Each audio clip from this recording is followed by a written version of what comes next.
Welcome to Life Support Live, the weekly live show that explores how Star Trek can help us to boldly go in our own lives to better ourselves and the rest of humanity.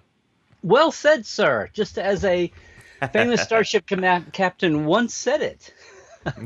And as another famous starship captain once said also, wherever our mission takes us, we'll try to have a little fun along the way.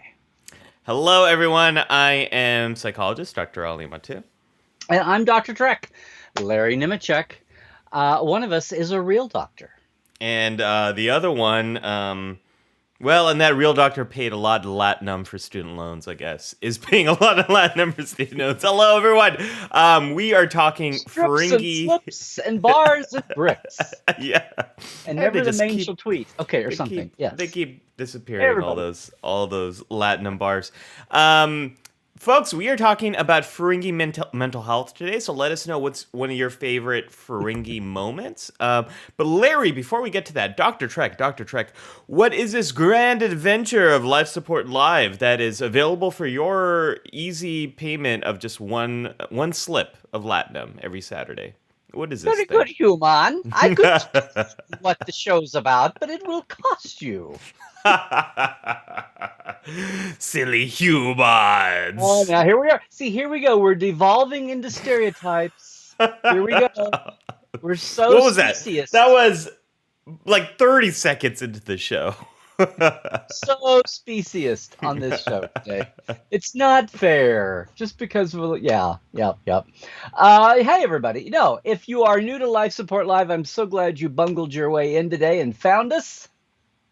No, we have a lot of fun. We look at Star Trek through a mental health lens. We literally go, we don't have it up there anymore. We used to say, we boldly go in uncertain times and help you get there too. Yes, yeah. We look at Star Trek through a mental health lens or mental health through a Star Trek lens in a not scary way at all. Hopefully we geek out an awful lot. Maybe you learn a little bit about Star Trek, and maybe you learn a little bit about yourself and other people. That sounds like a really great show. Sign me up, Larry. Sign me up. If only we had a plan to do that. If only we had like a structure or. We actually do. And the first part of that show is what we are doing right now. We are opening up the briefing room. Oh, no. Right. This is the part of the show where we do a deep dive into some aspect of canon that can help us to understand something going on in the world right now or going on in our lives. Larry, this is an episode, long time coming. We did an episode a while back on Klingon mental health. And it's been a while since we've survived. We did. A great songs were sung of that podcast episode. Well, maybe not so great. Okay. Anyway. And it's been a while since we've done this kind of deep dive into one culture, one species, and I think Libby had a big influence on us. Libby has been the flag bearer of Ferengi culture. Is that the international symbol for flag bearing? Yeah, this is holding a flag. Yeah.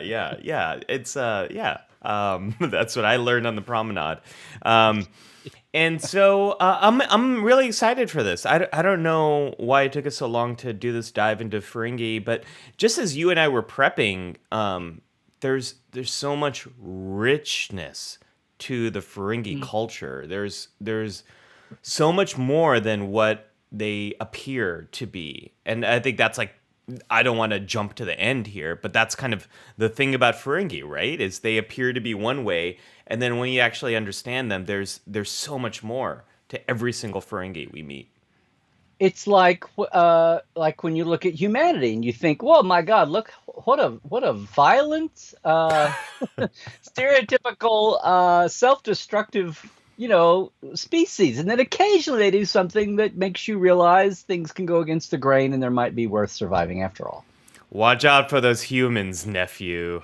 You take away their creature comforts and they're more barbaric than any Ferengi I know.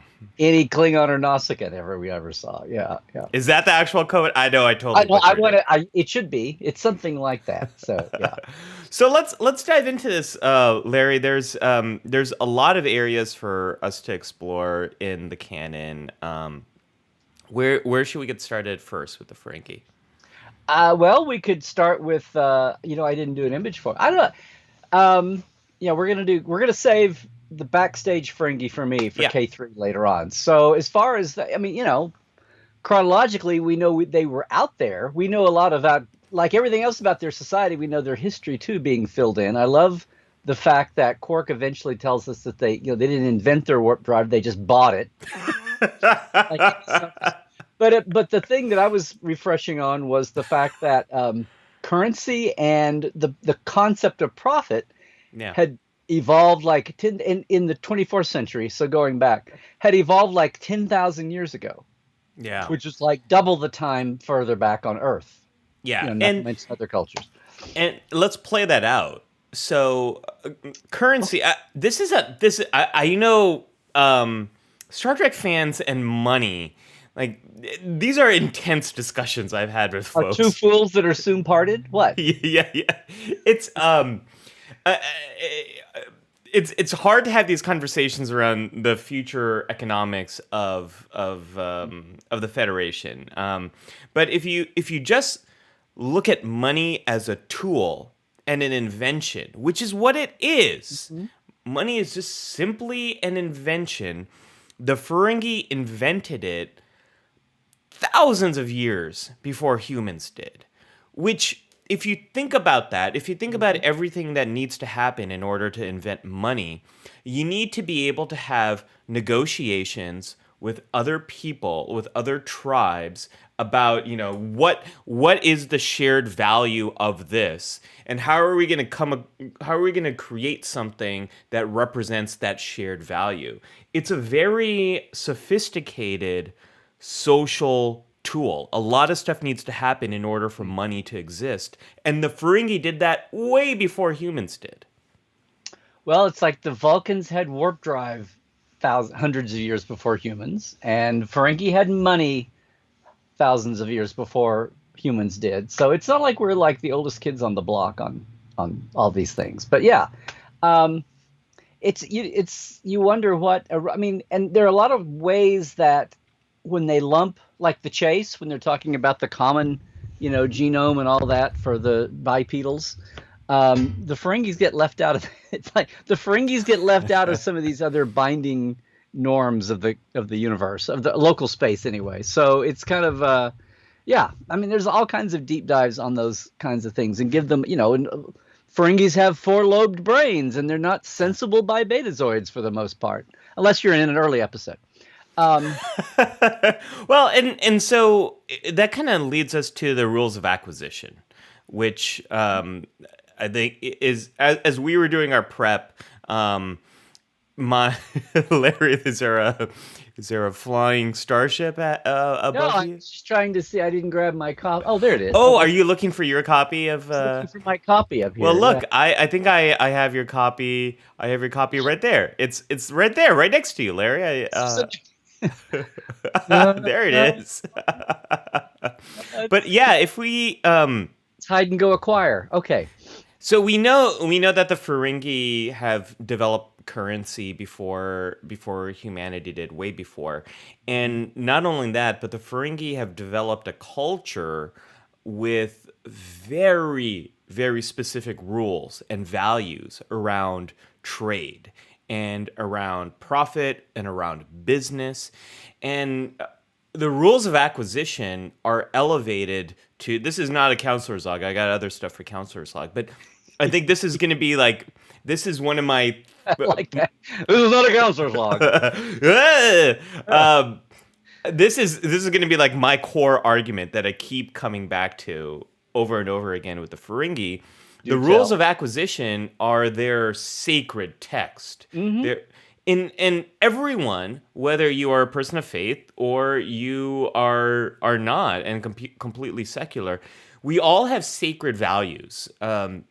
and we all have sacred texts. We all have so in the United States, the Constitution of the United States, the Declaration of Independence. These things are considered sacred. The First Amendment right, the freedom of speech. These kind of things are considered sacred in the United States.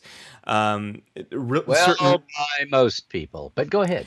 yeah, and it depends. It depends on what about it is sacred to you. Religious texts, family heirlooms. For a lot of Star Trek fans, maybe you have a autograph or something that you purchase that has some connection to Star Trek, and that's felt as sacred. Anyways, for the Ferengi, there we go. There we go. Wish I had my it's in the other room, but I have my copy of I Am Spock, which was very important to me. Anyways, when something is seen as a sacred object or a sacred text, it functions very differently than normal everyday objects and normal everyday rules. And some of the differences include it's sort of priceless.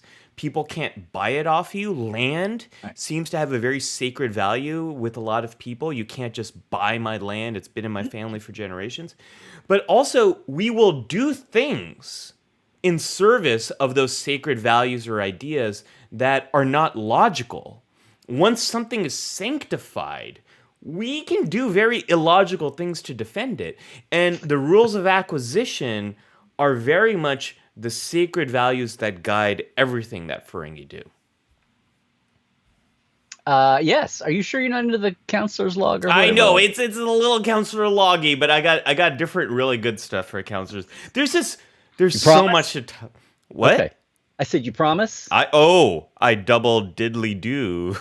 Promise. I don't know where that came from. I don't know why did I quote Ned Flanders? I don't know. Gosh, woman, I double diddly do that one. Where did that come from? I am loving your Ferengi. It's like I never thought about this quite so much, but yeah, now it's part of anybody's standard Ferengi stereotypical. You have to roll the finger tap. Which I don't think Quark ever really does. Quark never does this. I think that's a next gen Ferengi thing, which I think that whole bit was more next gen Ferengi. Yeah. Yes. Random Ferengi of the week. Double diddly. But yeah, this using those colorful metaphors. Yeah. Yeah, Ferengi gets seen as being very very stereotyped in this way, as they're only pursuing profit. But if we look at it from the perspective of the Federation has rejected the things that the Ferengi hold sacred. Mm-hmm. Currency, business, trade, profit. The Federation has completely turned its back on these not values. Trade, but currency involved, materialism and the acquisition of things. Yeah, the rules of acquisition is totally anathema. The word acquisition. Yes. Whoopsies, I dropped my coaster. Sorry about that. That's a sacred coaster. Watch out there. Okay. Paid a lot of Latinum for this. It took a lot to acquire that coaster. Yeah. No, so this is where I think some of the... So maybe this is where we should go, Larry. Let's talk about the discrimination and the prejudice against the Ferengi. I think it's really we see the Federation as being so noble and all of that, but I think part of the prejudice against the Ferengi really comes from how they uphold these values that the Federation has really rejected. And I mean, that's kind of the point, right? I don't want to get into what will probably be the K3 factor. That's why an episode like House of Quark was so interesting, because if you go down, look at us, we're fans, the writers, everybody. You go down the list, and we have our little, what's your bullet point adjective for all the major species, right? And House of Quark was this, so you got the stereotypical violent warrior Klingons and the stereotypical, materialistic, capitalistic, mealy-mouthed, back-dealing, backstabbing Ferengi. you got what are the things we shorthand all the species for? And it's like we take the stereotypical bullet point for those two species and put it together, and the Ferengis come out heroic. Quark comes out heroic Yes, yes, absolutely. with And the common thread being some kind of a sexist, stereotype about women and legal standing, which is it's I just am having this come out of my mouth at this moment that it's amazing that an old school Ferengi was defending a woman in court on Kronos when they were both kind of got the same. Women were it's being shortchanged on both planets in some degrees, but Yeah, I think this is one of the first episodes in DS9 that really challenges a lot of our beliefs about Ferengi. And my own perspective. This is one of the things when I started watching DS9, I was like, oh my gosh! All right, so not only is the show does it look completely different from Next Generation, not only are they on a space station, but a Ferengi is the main character. Come on. And this is one of those episodes. Look, like I'm a Niner. It's my favorite series. Like, well, I'm gonna say whatever species gets picked out to be the token species of the new regulars in a new show it's going to be in for development. And yeah, right. we got a lot to talk about on all this, but I mean, out of the gate, you didn't know them at all. You didn't know Star Trek, but bang, that was Vulcans with the original series, Right, and then right. bang, you got Klingons with Worf on Next Gen, and and then Voyager revisits and shows new Delta Quadrant people. But anyway, but yeah, it The was Kazon Ogla. Boom. Yeah. No, but like I wasn't now. Okay, I always think of that when I think of Kazon. Okay, that and Junkyard. You have water. I don't know why I made him sound like a Nausicaan. Ha ha ha! Janeway has water. Human, play Okay. dumb jot. Give us bath. I Anyways, I just like the way they were like junkyard Klingons or bargain basement Klingons. But anyway, yeah, yeah. with their pipe guns. Okay. Right, they're pipe. Anyways, I wasn't a big fan of Ferengi based on what I wasn't really interested in them in TNG because they were I think it the was a big club. yeah. I mean, you didn't really see many dimensions to Ferengi on TNG, but when they started on Deep Space Nine, I kind of roll my eyes when when the story focused more on Quark. But House of Quark is one of those first episodes where you're like, oh wow, okay.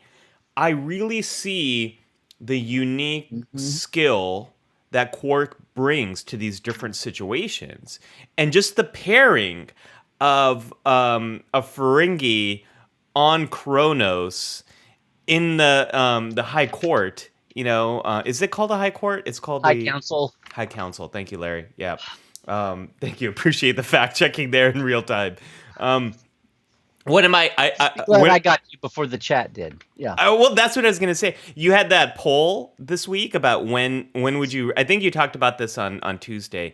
Yes. When are people ready to go back to a Watch the convention? Tuesday show sometimes. I'm so. Yeah. Hey, Larry, I'm a fan. I'm a fan. I was gonna say I'm the number one fan of Trekland, but that's probably not true. There's probably much bigger fans than There me. actually is no number one fan of Trekland, so it's okay. Oh well, I hope the number one fan has a beard. I think we have a lot of number 47 fans of Trekland, but I don't. There we go. There we go. So what I was gonna say is, well, actually, I was gonna say number one hopefully has a beard, but the original number one does not have a beard, so strike that. Anyways, folks, I do have a point. Okay, I have my tangent and then I have my point. My tangent was, Glad we got that clarified. yeah, you had the question about when do people feel comfortable going back to a convention in person, Hmm. and one of the things I live in terror of whenever I'm speaking at a convention is missing some very basic fact like that, like high court. What is it? High council. Oh, okay, okay. But I'm a big Niner. Right, right. I live in terror of that. But my point here is my original point that I was going to say. House of Court challenges some of those prejudice, and I can understand how the Federation where one of its sacred values is we have evolved beyond the acquisition of wealth. And here is a culture where its sacred values are all around the rules of acquisition. You can understand how prejudice would emerge between these cultures. I'm not excusing it. And DS9 is the story of overcoming that prejudice in many ways between humans and Ferengi. But and apparently the invention of replicators did not change that for the Ferengi. no, it didn't. It did for us, and other people want more replicator technology so they can, Klingons have a currency. They have Darsex, but they don't, and Romulans do too, but it's not their overriding thing, obviously. No. Right? No. Absolutely. In Yeah. fact, in this episode, sometimes you get, it's among the many things you can be sneered at over. Right. Right. Yeah. And, that's, I can see why the Federation, and oftentimes we say the Federation, but the Federation is so diverse. A lot of times I want to say humans. You can see why the humans and Ferengi, the prejudice would be maintained, because there isn't really much contact between these people. The contact that happens is quite often hostile. It seems like almost Starfleet Academy warns Starfleet officers about Ferengi so that prejudice is maintained, and the Ferengi warn their people about humans. And so it's probably not really until DS9 and Sisko and Quark that there is a long-term relationship here established between a human and Ferengi. And something, Larry, you and I talk about a lot, it's because of Jake and Nog. Yeah, well, you go down the Larry, list. Worf did that for the Klingons. No, it seems like and your not audio's only going. Quark and the Ferengi, but Garak and Dukat for the Cardassians. I mean, when a species gets to be regularified, there's my new word. When you get to be regularified, Shran almost did that for the Andorians and did a lot. He wasn't a regular, but just having him around 6 or 8 episodes did so much for the Andorians. Finally, that's why if we ever get a Tellarite as a regular on a show, that's the thing. Having Dax, we saw Trills were a one-off species in Next Gen, and then having Dax as a character did that for the Trills. So it's just the storytelling. It's like a focus. Or if you've got a major, the Bajorans were Kira. Right? You had Ensign Ro did a lot on Next Gen, but having Kira as a regular and having the Bajorans or the Bajora, if you're going to be Sir Patrick, but that's just kind of, as a meta thing of the show, that's just what's going to happen. And there's a whole, the whole, well, I'll save that for K3, but I have no clue what you're saying, because for some reason my audio feed went out, but I know it was still going out to the show.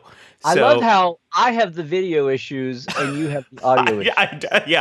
I switched to my secondary backups, and we're all fine. My basic point was anytime you get I call it the regularification of a species.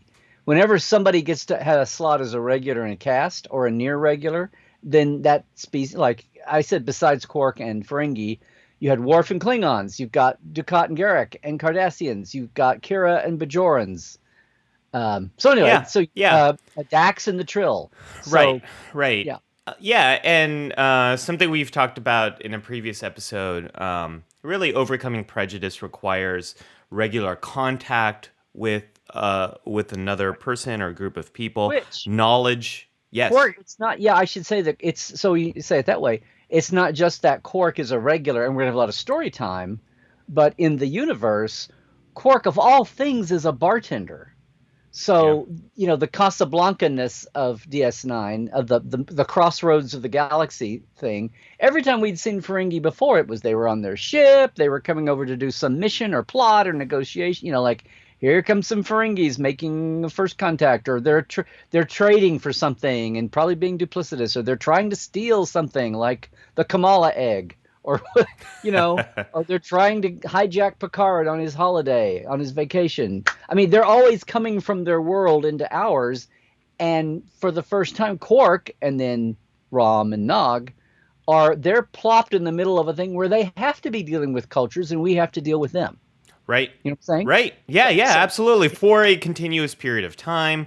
Yeah. And that's that contact part of overcoming. Which is what you get with any regular. Any regular is going to be interacting with the humans and other species. Yeah. But it's not only just the fact that Quark was a regular. It's like it's what he did.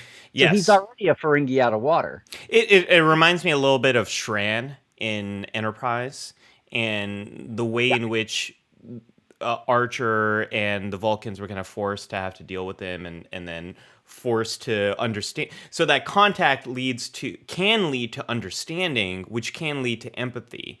And that is exactly, I think, what happens with all the Ferengi on DS. Well, not all. Maybe and not. Had they gone a fifth season, Manny Koto said Shran would have been a regular in the fifth season. So. Yeah, I know. Gosh, I would have loved to have seen that season 5. I was going to say we have that empathy with all the Ferengi, but maybe not Brunt. I don't really know if I feel a lot of empathy. FCA. Yeah, that's kind of... You have a good Ferengi. Well, it's a Brunt. I always wanted somebody, like if Brunt showed up and said, Brunt, FCA, I wanted Rom to go, Fellowship of Christian Athletes? But it's okay. Grew up in the South. Watch jocks. Oh, brother. Is that the Fellowship of Christian Athletes? Father, you do not know of what you speak. Yeah, okay. Anyway.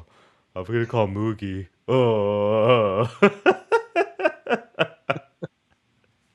Not bad. They're so good. It's a drink. They're such great characters. You're doing it without your teeth in. That's even what Max would do without the teeth in. Have you seen that interview, this extremely awkward interview? It's Regis and Kathy live with Quark with Armin. Yeah, Armin is playing Quark, and he comes on playing Quark, but it's like Regis and Kathy Lee didn't get the memo, and they're interviewing him as Armin, but he's on as Quark. Like it's really awkward. It's the kind of thing that David Letterman in the day would have done intentionally. Right. But yeah, they're just doing stumblingly, stupidly, awkward. Right. It's if you haven't seen that interview, it's on YouTube. You can definitely check it out. But Kathy Lee intersecting with Star Trek is bizarre enough anyway. So crossing streams. So yeah, we are. Where do we go? About Ferengi. Well, we're talking about stereotypes. Maybe this is something you've been reminding me of. But let's go lower decks a little bit here, Larry. Quimp. His name was Quimp. Say his name. Quimp. He is. You mentioned this to me last night. He's the most farthest in a timeline. Yes. Yeah. Ferengi we've seen. Mm-hmm. And so Ferengi culture gets portrayed as like not counting the neon cork sign, right in Picard. Yeah. Look, their gender roles are very rigid and are very traditional. Women are not allowed to have business and and money. Women aren't allowed to wear clothes, all that sort of stuff, right? Until recently. And all of that was supposed to be this reflection on like the horrors of Western culture, all of that sort of stuff. Mm-hmm. And as we talked about in last week's episode, on the Mother's Day episode, that rapidly changed because of Moogie and her name. Her name was Ishka. Mm-hmm. Ishka rapidly changed a lot of Ferengi culture. And Ferengi culture was really open to this change. I think, again, because of the sacred values of business and acquisition, they realized, this is very true on Earth as well, when you empower women to be a part of the workforce, to have bank accounts, to be contributing to the economy, it grows the economy, it grows GDP. It's very good for cultures. And that's true. That has been true across history. Is empower women. Let's have equal opportunity, and economies take off. But a point you made, Larry, is this change rapidly spread in Ferengi culture, and like I think it makes a lot of sense because of the sacred Mhm. values are around acquisition. They quickly did the math and realized, oh, this is actually good for our economy. I was just looking. It was 53% of Ferengi were women. Yeah, yeah. So it makes It's like total they sense. just doubled their potential economy. The sellers and the buyers both just doubled. Yeah, and they're like, great, this makes sense, and I think it makes sense given their sacred values. That yeah, okay, our whole culture revolves around wealth and acquisition. So yeah, this is a great way for us to expand on that. So there's an openness to change here that the Ferengi that have eluded humanity to some degree. And then you also discovered something about conflict and war in Ferengi culture. Well, I mean, a lot of these statements, 90% of these come from Quark or Quark centric. But at one point, Quark says, because I think even before House of Quark, maybe one of the best Quark moments is the whole Quark and Cisco running duo in Jem'Hadar, which was just before, a few episodes before. But when you actually start talking about, the series has had a couple of seasons down, and you've been able to develop Quark beyond just stereotypical Ferengi, like he kind of is in the pilot, and that clash of cultures where the Ferengis, he's able to stand his ground and talk about humans, that the line about yeah, take them, or later on it happens, but nephew, take them away from their creature comforts, and humans can get just as deadly and vicious and feral as anybody. But when he's talking, and the wonderful line when Garrick and Quark are talking about, the Federation is like root beer, cloying. It's Oh, like my favorite quote from my Deep favorite Space use Nine. of that word in all of humanity is Quark talking about humans being cloying. But God help me, I've been seduced by them, or kind of a thing. But in that first step, in the Jem'Hadar, there he's talking to Cisco, and he's like, "Look, you always look down at my people, and it's so easy for you to, stereotype us. But we didn't do slavery, we Yeah. haven't done like war, and it kind of sets the." It's like it sets the Ferengi up not as the capitalists of the galaxy, maybe, but like the Swiss. It's like they're just going to hang back and stay out of all the wars, and they'll always come through okay. They're just going to sit up there in the Ferengi Mountains being rained on, and everybody else fight down below, and we'll be up here to do your deals with.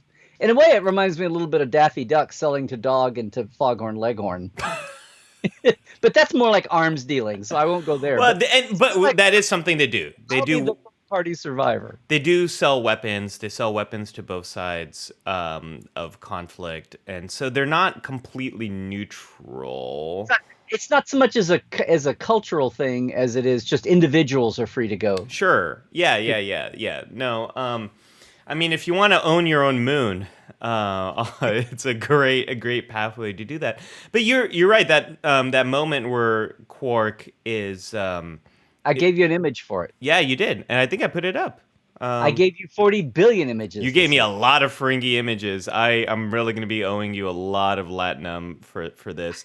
Cairo's got the exact quote that we keep misquoting here. So I'm going to put it up and read it. Let me tell you something about humans, nephew. They're a wonderful, friendly people as long as their bellies are full and their holosuites are working. But take away their creature comforts, deprive them of food, sleep, sonic showers, put their lives in jeopardy over an extended period of time, and those same friendly, intelligent, wonderful people will become as nasty and as violent as the most bloodthirsty Klingon. You don't believe me? Look at those faces. Look in their eyes. And thank you for that. Look at their history. Yeah. Look at their history. And we see that with the Dominion War. Especially with Section 31 and some of the how much they were willing to commit genocide against the founders, the changelings. We see that play out. We see that play out a little bit in the Pale Moonlight.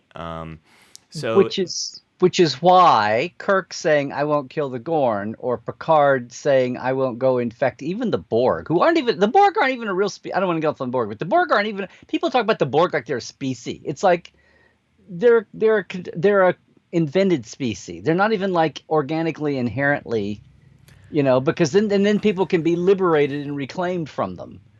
So Well, now they can. yeah, but I'm saying to me, Well, it's I like guess Picard was too. people talk about them as a species and a culture, and it's like, well, it's just an invented thing. It's not organic like everybody else we talk about. Yeah, they're not a real species like Vulcans. They're completely invented. I'm sorry, I'm living in the universe. I don't know where you're living, but I'm living. No, but I mean the point being that that's when we see someone, a hero, or usually a human, make this non-human easy choice, and it's a revolutionary moment. Kirk saying that "I will not kill today," or Arena, but he also says the same thing in like Aaron of Mercy and Taste of Armageddon. But that kind of a decision is why those were like in the '60s were a thunderclap to people, and then again Picard saying the same kinds of things at times. All the hero captains doing that. I'm going to take your mention of Kirk as an opportunity to show off my shirt. I was looking for a Ferengi-esque shirt. I have none, unfortunately. So I ended up wearing my Comic-Con shirt right over there. I haven't worn this one in a Nice long reveal. time. You saved Thank it. you. Yeah. Thank you. I wear all these Star Trek shirts, but with our camera angles, you can never really see them. So I have to show them off when I can. That's one of my resolutions. One of my May resolutions is to start having some try to start matching your t-shirt wardrobe Oh, in hey. some ways. Yeah, I have some ideas. But Did anyway, you say your May resolution? well, it's not a New Year's resolution. It'd be No, it's horrible. not. Yeah. Well, and we're still in the middle of Everything in May, it. so I guess It's my Elder Joy Festival. I'll give it. resolution. It's your mid-year. It's your mid-year resolution update. I don't know. Yeah. But yeah, so Quark standing, and again, it's the kind of thing you don't get until you have a regular.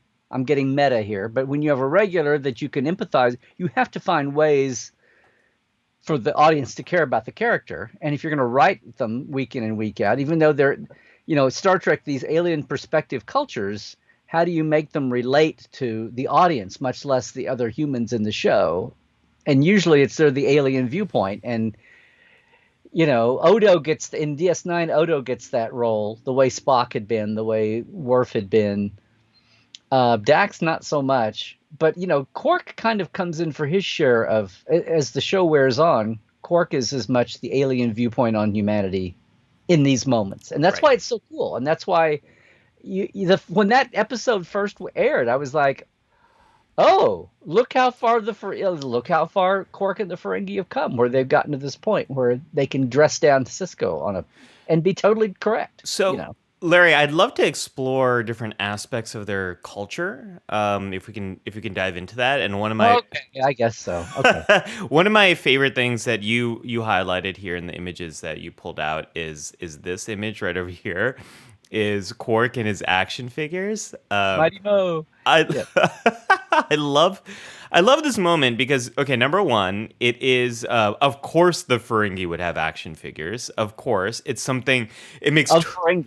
Well, it's like it reminded me of when I used to how much I was into Ninja Turtles, and like it's the most capitalistic thing, right? Like every few months there's new collectibles, got to get them soon before they go. It's like very capitalist and all the accessories. So of course the Ferengi are going to have them. But there's another aspect to it too that we don't see with a lot of children. Maybe you see it on not DS9, but the Enterprise D. Maybe you see kids playing with toys, but you don't see that much of kids playing with toys. But we know here that the Ferengi, like humans, us right now, do purchase toys in the same way and have their kids play in the same way that we do. Well, it's hysterical that because kids, we should do a whole topic on toys and child play Oh at yeah, some that would point. be fun. That's a good Yeah, and we idea. can do that. We can highlight the Star Trek We things, can but highlight all those horrible toys that the kids play with on the Enterprise D. None of that looks fun to me. Gosh. clunky thing with silver tape. Okay, whatever it is. But Ooh, math puzzle on this horrible computer terminal. Oh man. don't get me started on the rec deck. Okay, that's adult game. Those are adult games, so of course they look boring. Um, no, what were we just saying? Toys, Yeah. right? So why do kids? I'm taking your shingle away here, but why do kids play with toys? They're mimic. A lot of it's like playing house or playing dress up or playing action figures, army figures. It's like mimicking adult life in some way that's fun or adventurous or banging around or whatever. And so whatever they do with their, whatever they're taught the rules of acquisition and their, I've gone blank on the day when they basically their bar mitzvah that when you bring all your things out to sell them. Oh, right. Yeah, yeah. That Nog talks about. Somebody's going to pop it in the chat, I know. But so not only did those escape Quark's,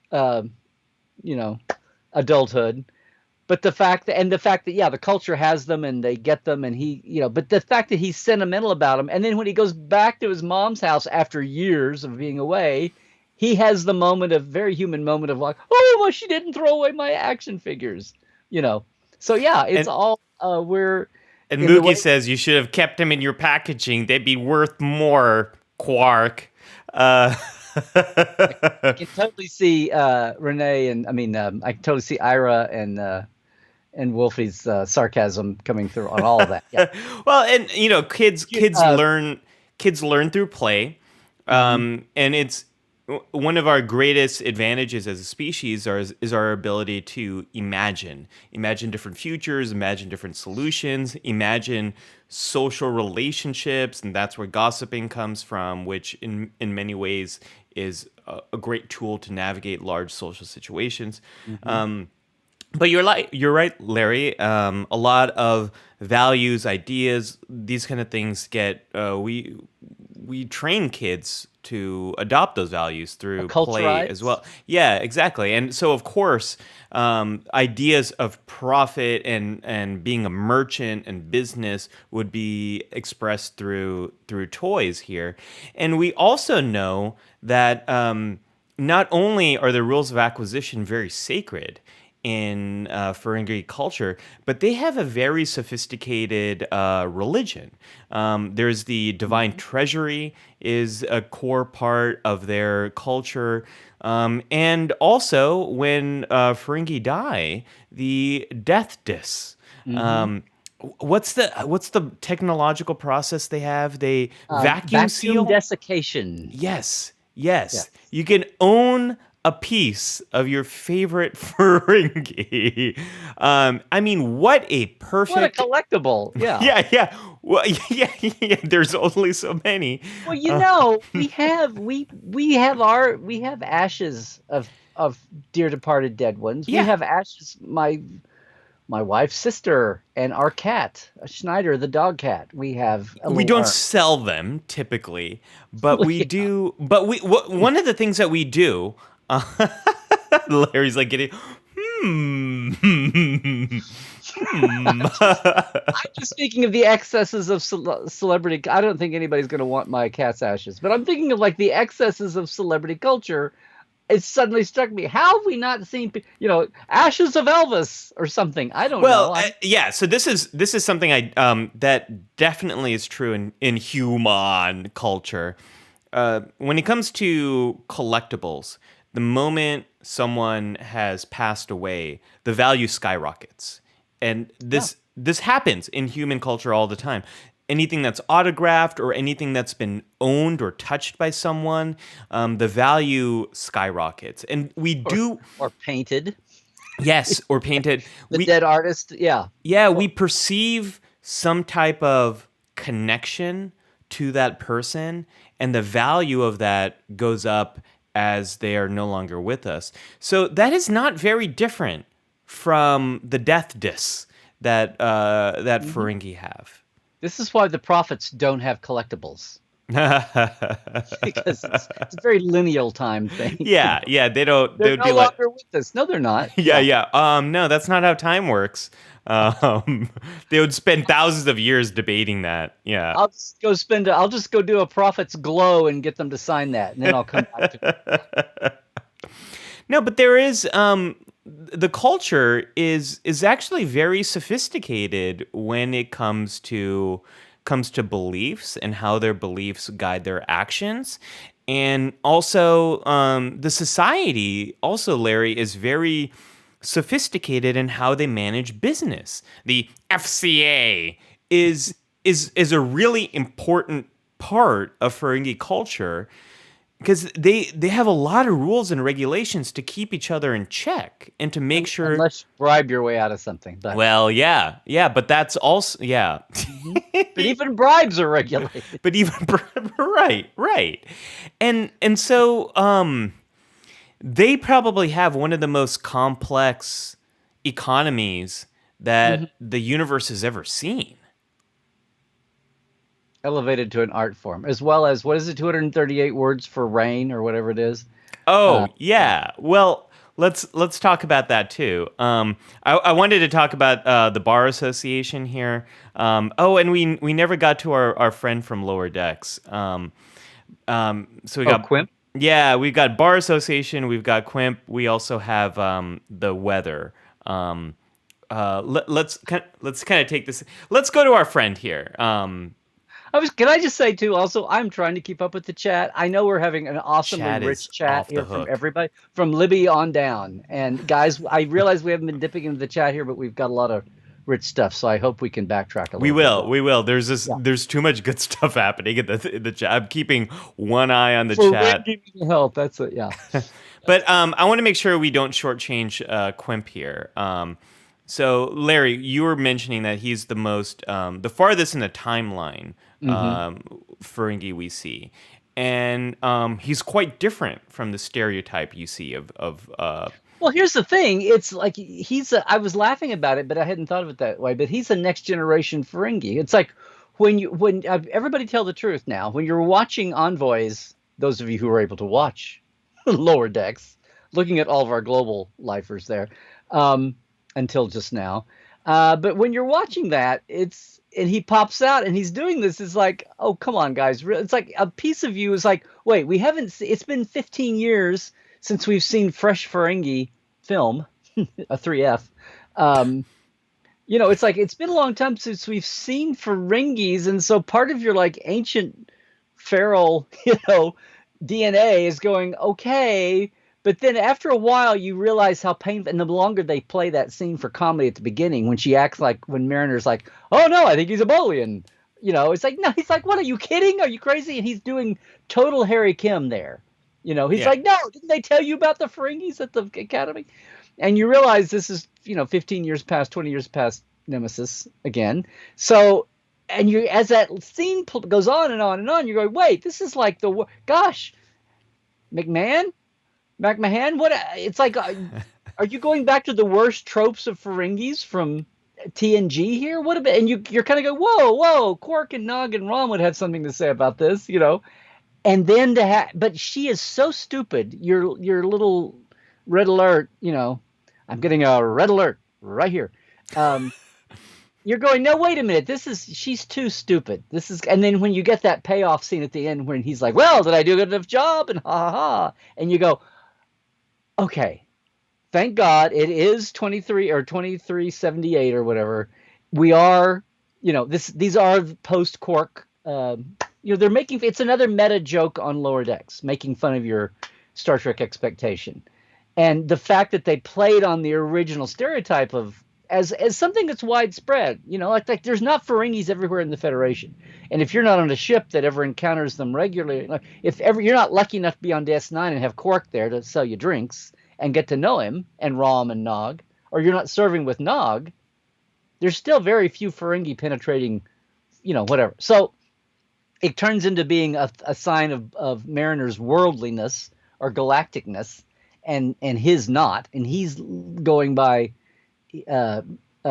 Brad's going by common wisdom there, which is still, it gives you a real good sense of where things still are. We were very privy to get to know the Ferengis that we did, but you can see that even 15, 20 years later, it maybe hasn't changed a lot as far as the mass perception.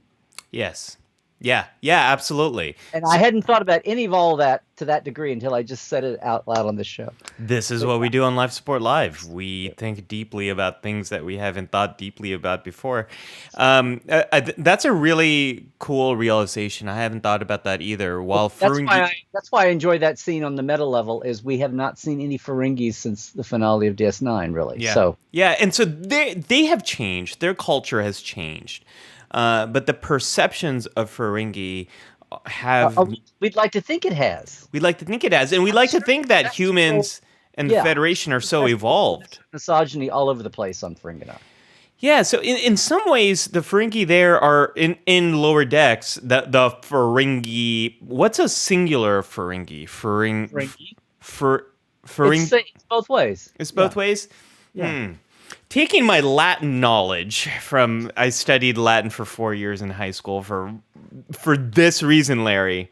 For this, only for this. Ferengus? Would Ferengus be a singular? Ferengia? Ferengium, maybe. Well, the planet's Ferenginar, so. Yeah, I don't know. We see one individual Ferengi. Ferengia, Ferengio, Ferengia. You say Ferengi, I say Ferenga, Ferengi, Ferenga. Let's just spend some Latin. Keep moving along. Keep moving along. There we go. Just keep moving along. So it's a good reflection of human bias and Federation bias, and how long it might actually take to change some of those prejudice ideas, even though the culture has changed. And speaking of change, but you're talking about a top-down change. Yes. Yeah. Let's talk about bar association and change right over there as well. So this is a wonderful episode of DS9 where we see that Quark's employees go on strike, led by Rom and Lita. It's a wonderful episode, and I think it's an episode where Lita really starts to see Rom in a different light too. Mm-hmm. It's kind of the beginning of their relationship. But here, this is another example of how Ferengi are not resistant to change. That given the right circumstances, they have allowed very big fundamental change to happen almost overnight. I'm sorry, I was reading the chat. Yes. What page are we on? Page 2. Moving right along there. Larry, we also wanted to talk about the weather here. So let's talk about Ferenginar. It's just the implications of what this means on their species. Yes. Yeah, let's talk about this. So we know the Ferengi evolved on Ferenginar, and what we know about Ferenginar is it's raining all the time. How many words do they have for rain? Top of my head, I was going to say 238, but somebody's got it. Oh, by the way, same number. Zahir had a correction for us. It's the Ferengi attainment ceremony. Thank you. Is what it wasn't a correction. It was a fill in the blank. It was a fill in the blank. Thank you for filling in the blank, Zahir. So let's talk about the implications here. So we know that they have all these extra lobes, and we know these lobes help them. What do the extra lobes help them to do, Larry?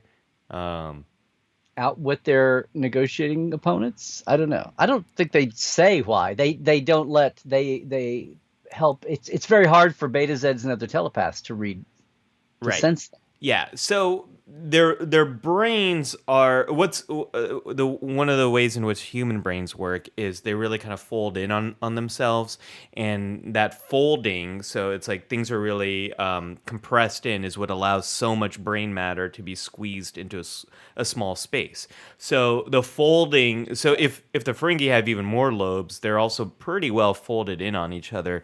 So they my assumption there is they have a very good way of understanding and planning for social situations. There's a great quote here from Libby, or a great comment, I should say. To be successful in trade, you really need to understand what other culture needs, wants, etc., to be able to predict that. So I am as yeah. Go ahead, Larry. And think about how did the you could say it unleashed. In fact, I was getting to this too. We need to talk about the misogyny and that revolution. Yes. Before there was Moogie, there was Pell, Yes. and you've got her picture in there somewhere too. Yeah. Yeah. Who was masquerade? It's like, well, it's Shakespeare in Love. Okay, this is beyond comedy though. She's masquerading as a man because she's talented and has a lot to give, and proved it. And she has her whole story about then being found out and being shamed. But Quark is kind of changed because Quark was mortified that he was feeling romantic for her, and now we're into a gender issue. We've got all that kind of percolating there too. But the meta picture that I was realizing as I read back through this is it's Pell that gets them in the door negotiating with the Karma, who are the very first client of the Dominion. It's like it's a Ferengi, woman in hiding, masquerading as a man that actually gets a footstep in the door for the Federation to have first contact with the Dominion, Yeah. which yes winds up in a war. But out of the gate, they can't do it. It's the Ferengi in general that get the Federation in touch with the Dominion when they're trying to negotiate, and it's an othered Ferengi in hiding that actually does it. It's kind of amazing if you stop. I'd forgotten about that linkage, but there you go. But overall, it's the Ferengi and their trade savviness and their sizing people up as a competition more so than the events of the Barzan wormhole notwithstanding. And here comes my headcanon, Larry, my explanation for this. I'm going to link this back to the rainy weather on Ferenginar. And Libby says the Ferengi have 178 words for rain. Thank you, Libby. Thank you. I knew somebody popped. So let's play this out. We know, and then someone said, who said that? Somebody mentioned Quark talking about the rotting vegetation of home. Right. Melanie said Ferenginar is like Dagobah, swampy. And so, Melanie, I have you to thank for this realization that I just had. So we know that Ferenginar is very wet. It's always raining. And we know environments that are very swampy and very wet can often be full of life. Insects, bugs, fungus, bacteria, water. Wherever there's a lot of water, you know where I'm going here, Larry? I think I do. Are you talking about diet? Diet? This is why Ferengi. No. What do Ferengi eat? They eat insects and they eat like seafood, shellfish and things. Well, forget what they eat. You know what they drink? Sluggo Cola. No, I'm not going on diet, but that also explains that explains a diet, right? Where like a lot of this type of climate is going to produce a lot of insects. I just think about Diet Pepsi, whatever. Okay, Sluggo Cola. Yeah. I think about my time in when I went to grad school in DC. Gosh, the insects, and right now it's a high cicada season is just about to erupt in the mid-Atlantic. DC was built on a swamp. Yep. Yes. Yeah. There's a lot of cicadas that are about to emerge from their 17-year slumber in DC. So good luck, my fellow Washingtonians. But here's the thing: the ancient Ferengi, had to evolve in an environment where there was likely a lot of other species, a lot of them. Mm-hmm. And my guess is the evolutionary advantage that the Ferengi had over other species is they were very good at negotiating and figuring out non-violent compromises with the other species on this planet. That is their evolutionary advantage. That is why they were able to thrive on Ferenginar, and that is likely why they developed money so long ago. That is why they developed very sophisticated trade and understanding. It is what allowed them to thrive on Ferenginar, and is why their culture emerged the way it did. That is my theory. I am sticking to it. That's good, even because they seem to be. What do we say here? There's been a lot of, aside from humans, there's been effort to kind of show species diversity. We got the black Romulans and black Vulcans, kind of, and Asian-ish looking Vulcans, just for visual diversity, and that spread to other cultures too. And then you see it in Klingons, kind of, and well, obviously with Discovery. And all the others, and one of the species that you really don't see that a lot with is we haven't seen a really tall. I mean, aside from like skin color, we haven't seen a tall Ferengi. We haven't seen a tall Ferengi, and Yeah. we've seen short Klingons and tall Klingons. But We have. we've seen we've seen like I sent you Dr. Rega. We've seen like Yes. people like, it's the same way with Klingons too. Everybody thinks of Klingons as warriors, and the other roles in society are shortchanged. And he talks about, Klingon scientists get no respect from their own people, much less the outside galaxy. So, and there's other, but that's Rom going into Starfleet Academy, not getting any respect among others until he proves himself. But then he's like more proven. I don't know, how is Rom seen by his dad and his uncle? Love him. Yeah, But I wonder what Ferengi greater society thinks of Rom being in Starfleet. Yeah, let's talk about this family actually, because this family is incredibly unique. Lita, Rom, and Nog. Each one of them is And crazy Uncle Quark. Okay. each one of them is really defying a lot of expectations here. Lita as a Bajoran, really falling in love with a Ferengi. I think. If they were to have a child, that child, like Spock, would be really unique. Someone who's half Betazoid, not Betazoid, Bajoran, half Bajoran and half Ferengi. But then we also have Rom, who, like you were saying, with Dr. Rega, is someone who does not excel at business. He definitely has his father's lobes for business, not his mother's, which Quark is the one who got the business lobes. Right. But he's a Keldar. genius engineer. Came up with the self-replicating mines that really helped in the Dominion War, and he isn't really allowed to shine with his engineering abilities until people start to recognize it and get over their prejudice of him being this, I have the idea, if anyone will listen to me, no one's listening to me, okay, I'll just go clean the holosuite, okay? I'll just go stick another spatula in the holosuite. right, fix it. Now that I'm making a Bajoran paycheck, I'll just go unclog some, what they call them, waste reclamation. What they call their toilets? Yeah. And then we also have Nog, who comes up against the same prejudice when he wants to enlist in Starfleet. When he wants that letter of recommendation from Cisco sort of laughs it off at first in the beginning of that episode, and he comes around. And not only does Nog join Starfleet, not only is he a decorated officer in the Dominion War who loses. We did a whole episode on his trauma of losing his leg, and how he overcame that.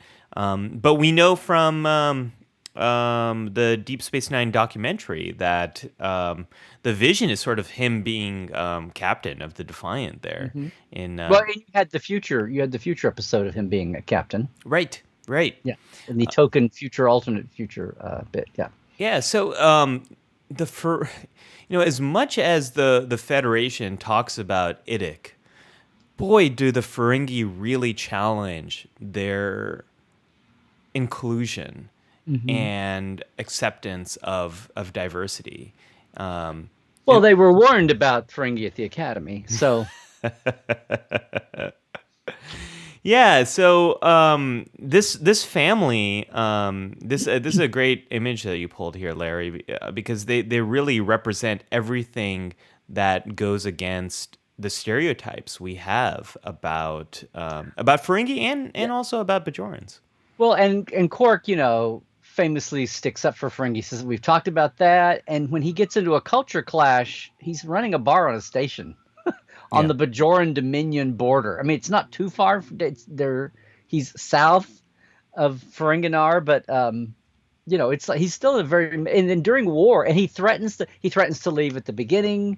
He grumbles about when the Klingons take it over. He grumbles about being stuck with all the Yamek sauce when Ah, Cardassians so much leave. yamak sauce. So much Yamek sauce, and then there's one, and then when Brunt shuts him down, but that's another one. When everybody comes in to help him out, when everybody brings him their excess alcohol to stock the bar with, when he's supposedly shut down by Brunt, and then he just blows it off.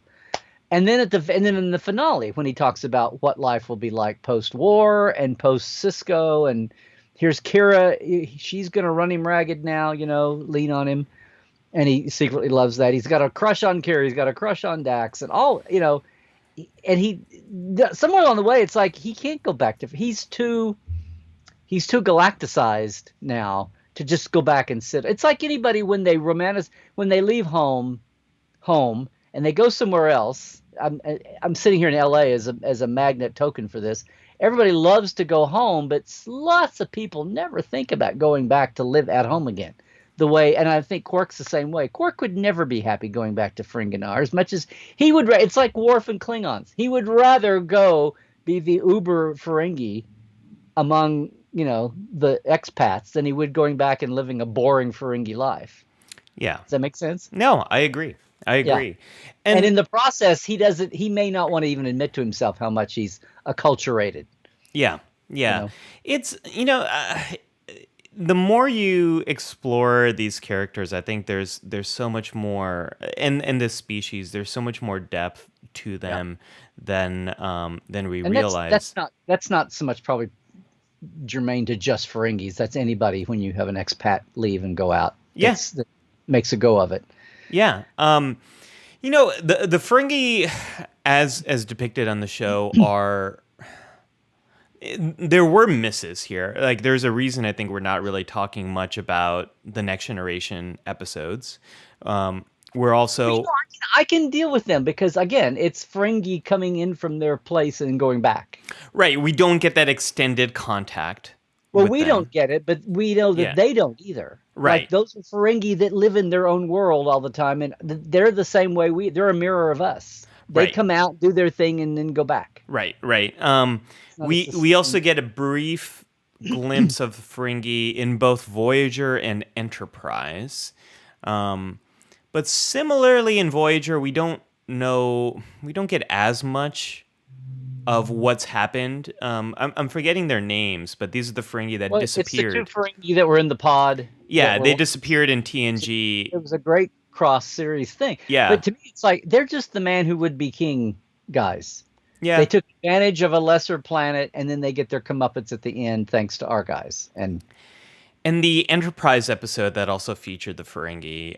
Larry, you brought this up. I have no memory of this episode. I rewatched Enterprise about 3 years ago. I cannot remember what happens in this did episode. you like? A lot of people were upset by it. But Is did this you the like episode where they come on board the NX-01 and they Yes. try to steal things? They try to steal things. They try to kidnap T'Pol because she's like female, and and then of course they get the ship back. And there's four Ferengi, and it's instead of playing a savvy leader, Jeffrey Combs is playing like the dumb Ferengi. Anyway, and Ethan Phillips is playing a Ferengi. Oh, wow. But yeah, but it's basically the upshot of the whole show was they had this whole encounter with the Enterprise, and then they're run off.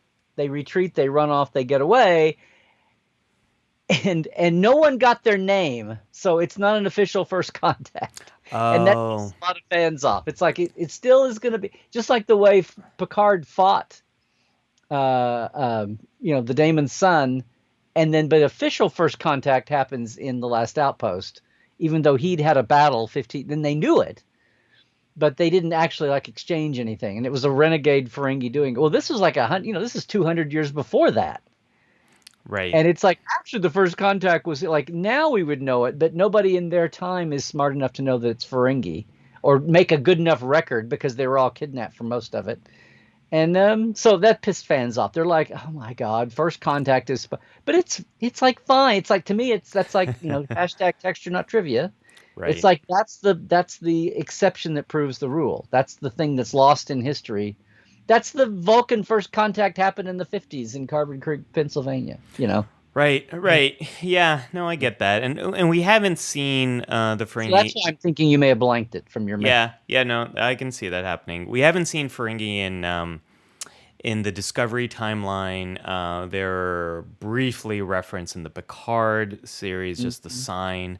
Yep. Um, And a mention, I think, and a somewhere. mention. I'd Like love to mention. see Ferengi in the next season of Discovery. That would be Yeah. that'd be great. And I And, want to and their also, age is ripe for it too. So yeah, I mean, the other thing I want to mention is now you revisit some of these episodes, and with a modern lens things look very different, and Prophet and Lace is one of those episodes where now you watch it and it really comes across as a very transphobic episode. It we would never make something like this now, and it shows well, what how do you mean? It's just vaudevillian. uh yeah, that's one way to look at it. It's just good old body crazy humor It ish. it's pretty transphobic. It's so this is the Ferengi have there are issues. There are issues. And at Wait, are we talking about Pell? Or are we talking about Quark as Lumba? Quark is Lumba Okay, is that's what I thought. yeah, Yeah. yeah, yeah, yeah. Pell I think Hmm. is a little is different and is Yeah. kind of speaks to different aspect of how gender plays in that society. But I think as a whole, if we look at Ferengi, there's so much more to their culture. Just like you were saying, Larry, whenever you explore a cultural an alien race in Star Trek for an extended period of time, you understand the complexities of the culture in a way that really defies the stereotype of that species. I 100% agree with you on that. Cool. Larry, shall we venture forward into Oh, sure. the counselor's Always log? forward, never backward. Okay, the counselor's log here. This is the part of the show where I do a little bit deeper dive into some of the psychology behind what we're As if talking. we haven't been doing that a long time. Well, Larry, you know what I want to talk about? I want to talk about money and happiness. That's what I want to talk about. I think this is pretty relevant to our discussion of Ferengi here. And this is one of those topics that has been very extensively studied in psychology and mental health and is very complicated, At least on this planet. at Yeah. least on this planet. Yeah, who knows? I'm sure the Ferengi have a lot to say about money and happiness. But it's very complicated. There's some very famous study that looked at the happiness of people who won the lottery and who also suffered a major injury that led to many disabilities that people were experiencing, and looked at what happened right after these events of winning the lottery and experiencing this major injury, and then a 1 year follow up. And what seemed to be pretty consistent here is right after the immediate change, people who won the lottery, their happiness spiked up. People who experienced this major injury, happiness went down. But a year follow up, people kind of returned to where they were right before those events happened. People who won the lottery started to feel kind of the same way that they felt before they won the lottery, and people who suffered these major injuries kind of felt the same way that they were before too. And so why? Why might this be? Well, one explanation is something called hedonic adaptation, which basically means you get used to you get used to changes. You get used to positive feelings and sometimes Hmm. negative feelings as well. So for the one way I explain this is when you get a new phone, you might be very excited about it, but 2 to 3 weeks later, eh, you know. In Okieville, we call that when the new wears off. Yeah, exactly. And for most of us, there's this theory of a happiness set point that for most of us, we tend to kind of come back to a range that we usually live in. And you can do things to boost yourself up to the upper end of that range. And there's things you can do that might bring you to the lower edge of that range. But given a major change in your life, like accumulating a lot of wealth, in general, people kind of come back to how they were feeling. At the same time, though, we know that money can do a lot of things that do make you feel better. Money can get you access to better food, better shelter, better health care, better education. Money. Because we have a profit-driven capitalistic society. Yes, That's yeah. yes. In the United States, and I'm very much talking about the U.S., the quality of healthcare that you get is very much related to your wealth. If you have more money, you can access better healthcare, and if you are less likely to be sick because you have, we've seen this in the pandemic, Larry. People who have more resources have been able to more Mhm. easily work from home, more easily work in an environment where they have more space, more access to the outdoors. We know that this is related to climate change as well. People who have less are more likely to be in regions of the world where they're going to be more impacted by climate-related changes, more impacted by droughts, by wildfires.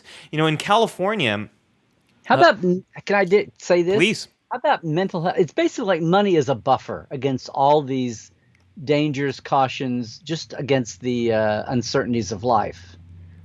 Yes. And I will say this too.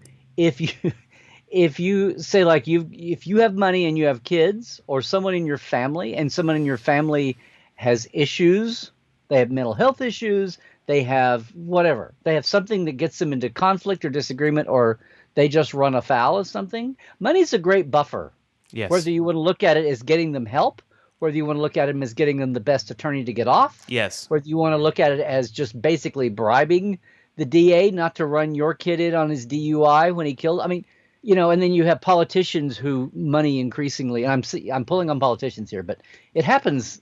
Money gets you the ability to put off the problems that plague other people that don't have money, Yes, to the absolutely. extreme that even things like you said the healthcare system, the legal system is something else that comes to mind. The legal system is huge. Your ability to access better legal defense. And yeah, in the United States, again, if you can't afford a lawyer will be appointed to you. However, those lawyers are incredibly overwhelmed. These public Underpaid defense, and overworked. Yeah. underpaid, overworked, absolutely. Compare that against someone who can pay to have multiple lawyers, a big legal team, and the resources behind a large firm. You are going to have a better defense. You're gonna have the ability, and I mean, I see this in at some point. This would probably be a life support live that maybe only you and I would be interested in, but we could get into entertainment contracts. And if you don't have a good attorney Yes. review your contract, you and I know very well that your income and revenue can be so limited, and your ability to do things might be very limited because you didn't get a good review of that contract, which is Right. not in your best Your favor. your future options, your percentages, when is it good to get something now versus later? Yeah. The poor, the famous story of uh, Bubba Gump. What am I trying to think here? Forrest Gump. Forrest Gump. Thank. I was thinking Bubba Gump. Forrest Gump, the writer of Forrest Gump, must have had a horrible manager because an agent, because his deal, that movie made so much money Mm. And they've done the spin-off, the licensed Bubba Gump shrimp Yeah, the chain. restaurants and all. Yeah, it lived way beyond the thing. Oh But it yeah. was such a cultural, social phenomenon, made tons of money. But the Paramount bookkeepers were able to show the writer that he never got his back end, his Yeah. residuals really as a movie, because they were able to do bookkeeping that showed that it never made a profit.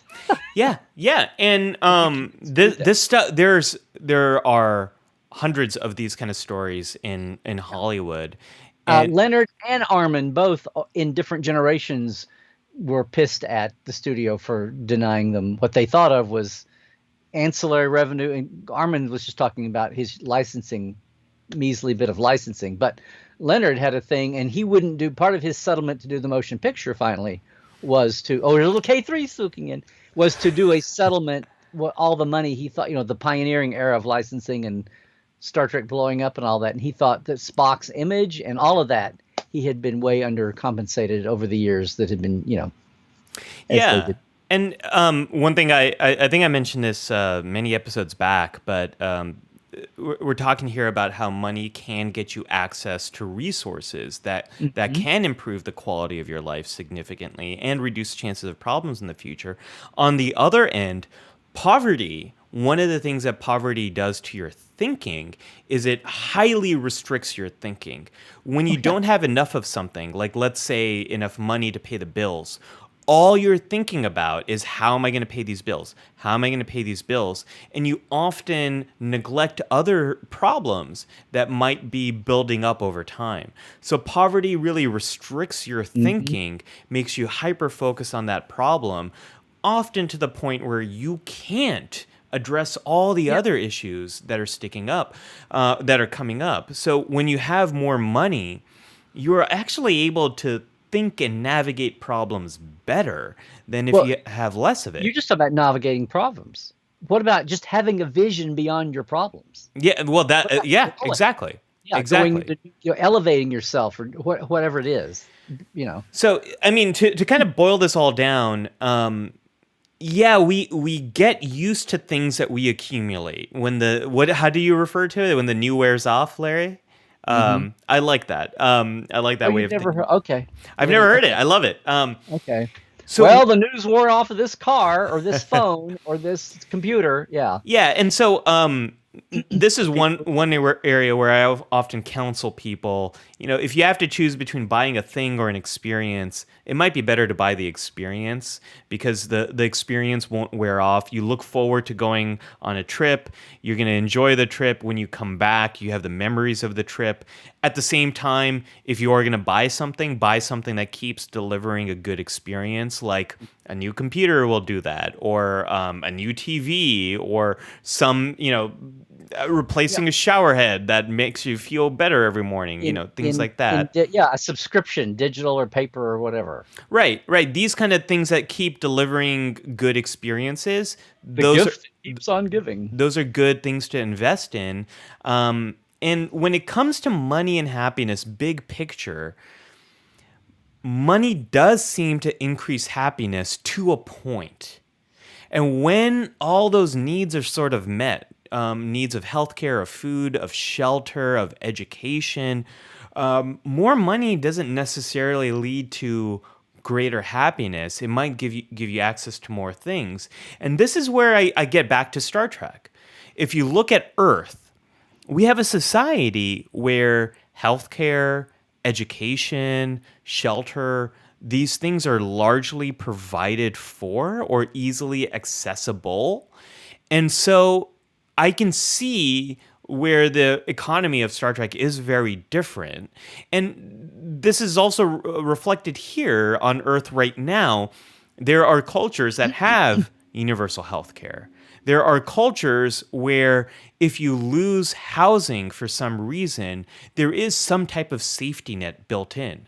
America is unfortunately a place where it's easy to stay in poverty. It's easy to stay in wealth. It is very hard to stay in middle class. Most Americans are just one crisis away from losing their middle class status. And we don't have much of a safety net at all that provides for any of the things that I've just talked about. So as societies build more of that, the impact money is going to have on your well-being will decrease. If healthcare, shelter, food, these kind of things are things that we don't have to worry about as much, there'll be less, money will be a bit of a less of a discriminator here in well-being. So I feel like I'm channeling a little bit of Gene Roddenberry there, a little bit of this optimistic future vision. But I think there are ways to reduce the impact that wealth can have on our well-being if we are able to provide more of these basics for our people. So, Larry, I'm going to leave it at that. And I would love a little bit of a K3 factor. Oh, okay. Well, I mean, this is so wide open, but I thought I would just go back to the roots. I started to go here earlier, and I thought, nope, I'm going to save this for K3. And if you are new with us, the K3 factor was the only reference to mental health we could find in the original series there on the BioBid monitor, the brain function. So here's my choice to kind of mirror Dr. Ali here and do a little Dr. Trek and deep dive with you on our theme, but in the real world, the real world of made-up Star Trek, the backstage side. And I thought we should go back to the roots of Ferengi, and some of this is well known. A lot of it was well known when I did the companion way back in '92, because the Ferengi were a creation for Next Generation. They were created to show some of the change because they did not want to. Next Gen did not want to lean on all the tropes of the original series. They wanted to pioneer, so no Star Vulcans. We had to develop other races and species, and Romulans were going to be de-emphasized, and Klingons were now a détente ally. So they needed an adversary, and as things came along, they looked around, and where the 60s were Cold War, and the Russians and the Chinese made good adversaries that way, if not cardboardy a little bit, but they got fleshed out later. Right when they were developing Next Gen was the era of Wall Street and Gecko, and greed is good. And it's so if Gene was thinking, if I want to talk about something contemporary and personify that as a, more than just a planet or a culture of the week, if I want to have that be an ongoing adversary and an antithesis to what the Federation's, but it was always there, but we didn't really harp on it. It was between the lines of the original series, and there are not near as many Kirk lines as there are Picard lines about we seek to better ourselves than the rest of humanity. All that talk. I've heard that before. I've heard that line. Write it down. That's a good one. Mark me. You can use that someday. Okay. All right. But that's where the Ferengi came from, and Ferengi is even the Persian word, the Turkish word. It's one of the. It's an Arabic-ish word, Middle Eastern word for other. Yeah, actually, I saved this. Zahir mentioned this, and this actually comes from I don't know if this was the true origin, and there's a lot of words that are shared. But in Urdu, Ferengian is Sanskrit for foreigner. And this is actually when I was a kid visiting Pakistan. I would hear this word, Ferengi, and I was like, "What are they talking about, Mom and Dad?" And they taught me it means foreigner, and I'm like, I wonder if there's a connection here between that and Star Trek. You already knew your Star. I was going to say, you're like, wow, who knew? Everybody in Pakistan was such big Star Trek fans. Zahir says correction, Persian, yes. Yeah, I was. So anyway, and there's a little, because linguistic word forensics is a little shaky anyway. But basically, that's and Daemon is I want to say the captain from one of those languages. I mean, some of the root words they pulled out in the beginning were from there, but that was the intent. It was an idea of Gene's. He said, let's have them based on capitalism, uber capitalists. They're the capitalists of the galaxy, and of course, then the staff, the nascent staff, then the roots people, before they all started turning over the first couple of crazy years, we're all going, okay, so we're in a culture that has replicators and we don't use money famously. So how does that work? And then it's like, well, let's take them beyond just what we think of mercantile clerks, and let's play that out in military and science, and let's figure a culture to go with that. And And so that's where the Ferengi came from. And then they turned into the we're not going to give them to you in the pilot or the first 2 or 3 episodes. We'll drop the hints along, right? And then debut them. So you had In a very Dominion-esque style, yeah, TNG does that. Yeah. Well, that's build up the entrance before the guy walks on stage or gal. So so they're doing that even to the bit about Riker. Someone says, I think in the pilot, about well they eat their enemies, or we've heard that they've been like they're even cannibals or something like insane, which they backed off. So it's like the fourth. It winds up being the fourth episode written, but the last outpost. So I've got a series. You've got the drafts. Do you want me to show the early drafts? Yeah, I thank you. Before they did this, so Andy Probert is conceptualizing, and I hate this. I wish I'd cut them off. And you see, this is kind of where they wound up. But along the bottom, they were trying to visualize a look for them, and the big ears was kind of coming up. This is a practical thing. They're also having to think in 1987 terms, what can we produce, that's not expensive, even if it's not a regular that we have to do every episode. But, this is the equivalent of doing ears for Leonard and doing Worf's head, every week. And we laugh about Star Trek Aliens, but if they're going to be a regular, it's like, why did Dax wind up with just the painted on spots? Well, that's what they, it was easy to do and didn't hide her face. So that was the kind of the think tank around Ferengis. And there's a lot of fun stuff there where Mike Westmore is talking about, oh, please, let's not don't do the long chin because it'll just wobble and be distracting and it'll be funny. And we don't want people to laugh at these guys. And that one top one had the big ear, but the big ear went into a point, and they were saying, he told Gene, well, do we really want to, we got Vulcans and Romulans running around, do we really want to have somebody else with a pointed, even though the ear is big, do we want the big ear pointed too? Like all aliens have pointed ears. So it became the rounded lobe, right? So we got the basic look. And then they finally, after all this buildup, you finally had the last outpost. And it's kind of like one of the famous, fizzled balloons of history in Star Trek. And it was not the most satisfying entree. Now, one of the reasons, I don't know, what's the next thing? Yeah. So one of the things, when you finally see them and they're wearing furs, I guess because they're carnivorous or something, they're energy whips. Right. And part of the whole, it's like, could anything go right with this? So part of the thing is Alan Sims, when I was first doing interviewing for The Companion, one of the great stories I got was how he was so into wanting this to be a cool effect. Now, we're talking about 87. There's no CGI. So they had to be practical props, right? But so he had a vendor he had it designed, and they designed it, and they were building it. It was going to be this cool thing. Well, it was going to retract and all this stuff. And he kept saying, where is it? Where is it? Where is it? They had their meetings, production meetings, and it's getting closer and closer to film. Okay, hold on. Don't run through all these. It's getting closer and closer to filming. And it's like, where is it? Where is it? We got guys. We got guys that worked on Jaws. They built props on Jaws. These are awesome guys we're bringing in to do it. Okay, where is it? Well, it turns into it's the night before, and they're like, we'll be there. We got it. We're coming tomorrow. Guys, if it didn't work out, just let me know so I can go a different direction. Because he's the prop master. He's under the gun for sure. The stuff like he. Larry? Ooh, I hope I didn't lose Larry there. I think we might. Yeah, no, there he is.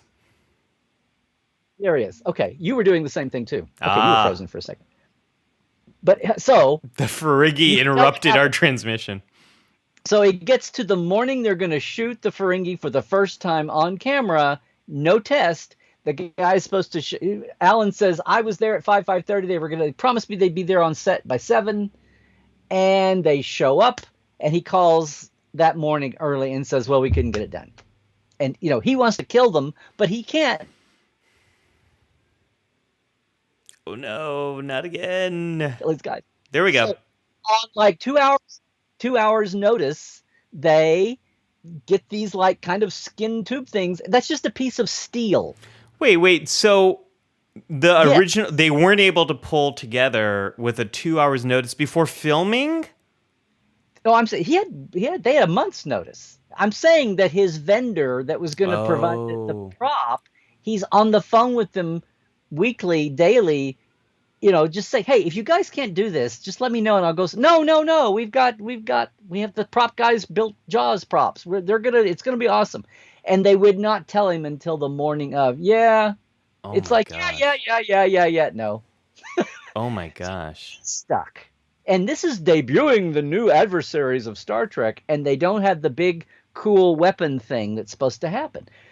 So he runs around, he finds some long strips of like rolled steel that he can like bend into a circle, and they put it in those things that almost look like, sheep condoms or something. Those long things they stick it in, and they just go, we'll just and then he has to coach the act. That's what's amazing. Instead of having something that was going to be cool and like retract it or something like a plug on a cord that goes into a vacuum cleaner, when you have the retractable thing. So those pictures, if you look at the actors, and one of those is Armin, by the way. Like there's another one where they're just having to hold it, like they're just having to hold the two ends together when they're standing around. See how he's holding the thing? Yeah. That's They just had to like walk around with these things that look like suitcases, and they're holding it by the handle.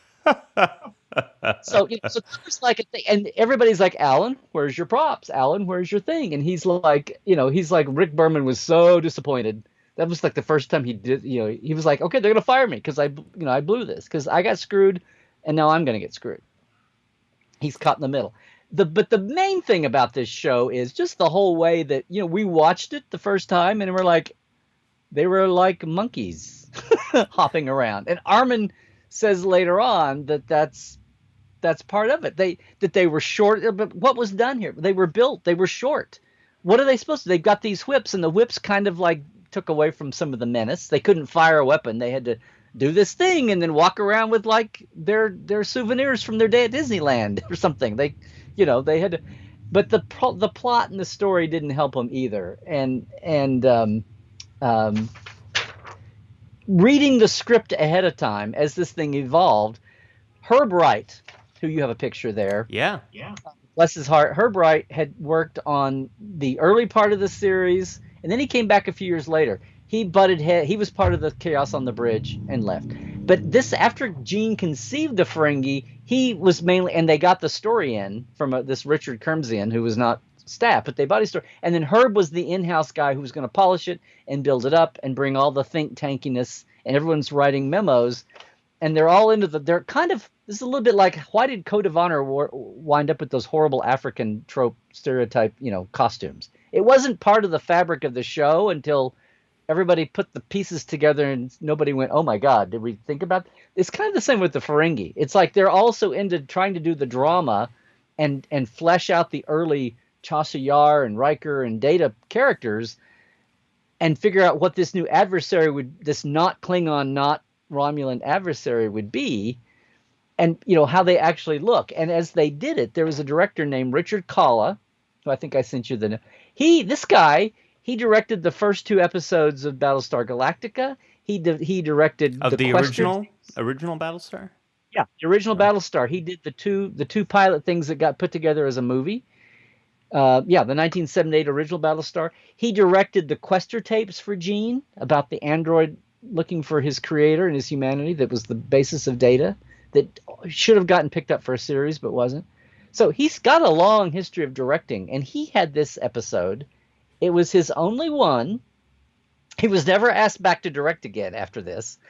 And somewhere, I can't pin this down, but I want to say somebody, Bob Justman or maybe somebody who was there at the time, told me that maybe he was having some health issues, maybe some addiction issues by that time. I can't find the definitive thing, but I remember saying the director may have had some suspect issues and got off the page a little bit, or wasn't overseeing things, or on his, and Gene or Bob, somebody directly overseeing the show, was on vacation for a week. Basically, they had shot 3 or 4 days of Ferengi, and somebody in charge thought, oh my God, this is like, we built this enemy up, and they're laughable. They're monkeys hopping around. It's just everything after that was trying to dig out of the hole. Even the battle later, they still couldn't dig out of the hole. I'm just noticing now the shoes. Check out these shoes, these boot things that they have on. You're talking about the fur. I think those are supposed to be fur Boots, they look horrible. Yeah. Well, that whole thing of wearing if you look, the uniform, they just kind of added a jacket. The pants are the set that black stripe down the side. So they went in to save the Ferengi mode. Like, don't use them and let's rethink them. Mm. And basically it's like after the first here's a memo. I'd forgotten this. This is like a late memo on the script from Bob Justman to Gene on The Last Outpost. See there? Mm-hmm. And in the middle of all his notes, where they're talking about how much it costs to build the model, and he needs to trim the script for this and this and this, and blah, blah, blah, he has a minor note, a middle-sized note, and then he has a large-sized note. The Ferengi folks come off a bit lightweight. Although their raison d'etre is extremely interesting. On the whole, I think we need less comedy and more threat from them. And this is like a month before filming. It's kind of like those little things that jump out at you later. So yeah, so the poor Ferengi were meant to be the big adversary, and we all watched it. They couldn't undo the lines leading up to it, and fandom saw this and they were like, "That's it? that's the best you got?" So it turned into like, are we gonna throw all the stuff we built away? Or are we gonna let's just put them on the shelf and try to figure out something else. So two things: A, rather than be the big adversary, let's just play it in house. Let's just say they thought that the Ferengi had a great PR guy, and their legend preceded them that turned out not to be so. And this is what they really are like. And they are comical and farcical, but they can be dangerous. So let's find the way to explore, the killer comedy thing. And so, you had the ways of doing that, using the whole uber capitalist, and eventually, they were laughable rascals. It's like really, really two ships of bird of prey filled with Ferengi take over the Enterprise. And so, yeah, it fell to, and Armin was in that episode as one of the planet, and he takes the blame like it's personally his fault. Oh, we talked about how to do this, and boy, did we make the wrong choices. Like, no, they wrote it badly, and it was directed badly without a lot of oversight. So Armin loves to be the martyr, but I will give Armin total credit. He and Max and Aaron, but led by Armin, for reforming. And I think when Michael Piller first suggested having Quark be a regular and be a Ferengi in DS9's mix of characters, he got a lot of pushback of like, are you sure you want to do that? Really? I will say one thing that does stick out from this first appearance of the Ferengi is I think they got the makeup right. Yeah, and that sticks. It finally got to where, yes. Yeah, that's pretty cool. You had this image here. I didn't put this up earlier, but you had this image. This is Alan Sims, who was the prop guy. Yep. This is years later, and there's the Captain Picard Day dolls. I love that, as well as the. It's not Parisi squares, but is that just the tennis racket? That's the tennis ball and racket that I think Guinan with their tennis elbow had. Oh no, or it's the handball racket from DS9. No, it's not DS9. It's not his. He's not DS9. That was Joe Longo. So yeah, that's Guinan tennis racket and tennis elbow she comes to see Crusher with. What is it? The cloth there with that's Chakotay's. Remember the right stone Scathexis, I think. Right, yes. Right. That's a great image right there, Larry. And a Kazon pistol up there. Yeah. Wow. It's season of Voyage. That was from 1999. Well, I understand now why that episode was the way it was. Thank you. It's also why you never saw the Ferengi whips again until did Lower Decks or somebody animate them? I think Lower Decks gave us a little. Yeah. Things can be saved. People laugh at animation, but you could do anything. You can even make the Ferengi whip friggin' work. All right, time for screw you again. Anyway, I hope you enjoyed that. Did you learn something? I did. I learned why those whips were so stupid. Thank you for that, Larry. So, time for an away mission, folks, before we open up the hailing frequencies. I'm going to make this really quick because I want to get to a lot of really great comments here, and I want to ask you an important question that we haven't yet discussed about the Ferengi, Larry. So stay tuned. But here's the thing that I want to get across about the Ferengi is one of the things they have a lot of clarity around is what are their values. Ideas around trade and business and profit are very clear values for most Ferengi people. And we talked about Rom, and we talked about Nog, and we talked about individuals that sort of deviate from that, as well as Dr. Rega. So there are Ferengi who have different values, but one of the cool things about Ferengi culture is they have a lot of clarity around what's important to them, and this is something that we can do ourselves. Throughout the pandemic, our lives have changed in many ways, and we are likely in a different place now than we were 6 months ago, let alone a year ago. So, a very easy way, I've probably mentioned this on Life Support Live before, but it's always good to get some clarity around this, is trying to understand what's important to you right now. And one of the easiest ways to do this is to imagine. Have I given the exercise of imagining your 100th birthday, Larry? Have I done this before online? If whether you have or haven't, please proceed, Governor. Yeah. Well, one I way. don't remember right off, but we've done 56 of these now, so yeah. 50, this is number 57, right? Yeah. Well, a values clarification exercise can include imagining it's your 100th birthday, your closest friends and family are there, what stories are they sharing about you, about the things that you've achieved, the things that mean so much to them about you. And as you do that exercise, you're going to get a sense of, okay, this is what's important to me right now. These are my core values. And then how do you align what decisions you're making in your day around those values? That's what the Ferengi do so well. They make decisions around the value of profit, and profit is probably not the core value that you might have, but maybe a core value of yours is safety right now, or security for your family, or stability, or connection. I don't know what's your core value, but as our lives keep changing and as we're having difficulty making decisions of what to do, where to spend our time, where to spend the resources that we have, try to make them consistent with the things that you value, and your values will be the compass that will guide you through these uncertain and continuously changing times. So it's a very quick away mission, but I think it's one thing that I walked away with in our discussion of Ferengi cultures. They have a lot of clarity around their core values, and they have a lot of clear consistency and alignment between what they do and what they value. So that's my away mission. I want to open up hailing frequencies, Larry.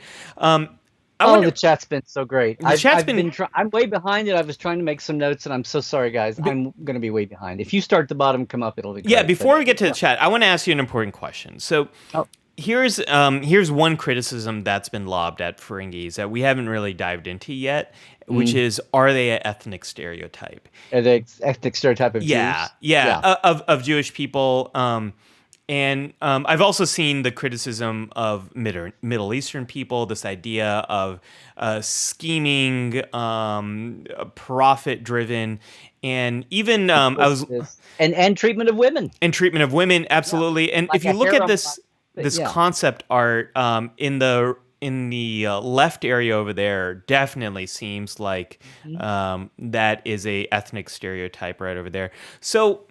Well, the original first thing out of Gene's mind was that they were supposed to be like capitalistic and short and all this, but they were supposed to be like horny as all get out. They were supposed to be well endowed and just as a species, kind of like the ugly side of Deltans or something. That was supposed to be right. And then they were like, well, Gene, this, and Herbright was like, well, Gene, this is supposed to be a family show. And he's like, oh, okay.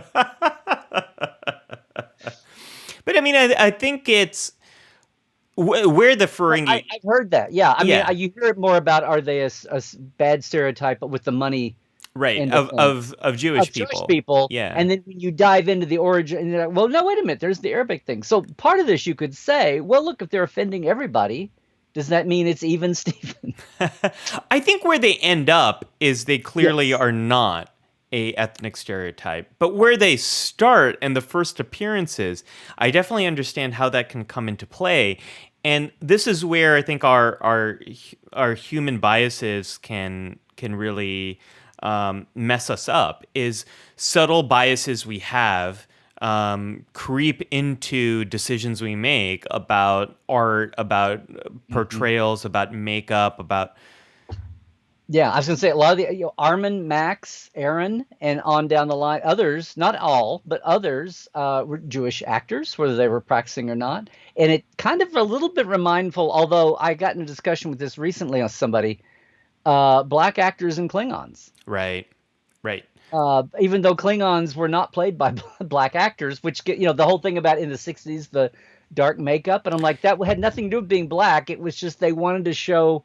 It's what Hollywood did to make anybody a bad guy, whether they were Asian or black or whatever. They would just darken their skin, and it would be swarthy, right. like unshaven and bad. And actually, Michael Dorn, when they cast for Worf, they brought in three. That was the first time they really thought about the three finalists were all black. They went for black actors to cast Worf, but they'd had the Klingons, not just the original series, none of them were. Michael Ansara had kind of an exotic look, and he played all directions of things when he played Kang. But and then you had the movie, Christopher Lloyd, and Christopher, the Colonel from Sound of Music, or the Captain from Sound of Music, who played I've just gone blank. Was the Klingons of Star Trek VI were not black actors. That's what I'm trying to say. Right. And the primary movie, it wasn't until Next Generation that they thought about it. And it was totally a thing of, well, if we do that and we keep them dark, then we'll save on makeup. More. And if we're going to have a regular, let's have him be a black actor. So we're saving on the makeup. I mean, it wasn't racist. It was just, it's just tools and procedures. Yeah. And Robert O'Reilly and J.G. Hertzler aren't black. There have been a lot of blacks, Tony Todd famously played Michael's brother. But anyway, it's just but that's the thing. What you're saying here is, and we talk about Ferengi, is some of this we bring is baggage we maybe overlay onto things that weren't there. And it's, we don't really, whether or not it's offensive to people or groups of people or cultures or communities, it's not for us to determine. It's for that culture, community, that person to determine. If someone finds it offensive, it is offensive to them, and we should talk about that and explore it. I can definitely see. And I've had conversations with a lot of people about this. Are the Ferengi anti-Semitic? And I think that's a conversation we should have. It's I don't think that's a place where they end up. It might be the place where they start. So yeah, and we could spend a lot more time talking about that. Let's dive into the comments, Larry. Let's spend about 10 minutes or so diving through all these comments. We That's not fair. Yeah. We really haven't been here with the comments. I'm amazed how we start with these tiny little narrow topics and we still managed to. It was kind of broad. Yeah. I sent you one other image too. I think we kind of touched on it, and it's not quite prayer. I was making some notes. Victoria way early on said Brunt is a small-lobed Ferengi who overcompensates by wearing a bar of cold-pressed latinum as jewelry. And Charlotte, I agree with you. I love Quimp's monocle too. And Galinda noted that modern day talk about the ashes of people and us and all that. She said there's a process where you can turn people's ashes into a diamond and wear it as a diamond instead of ashes.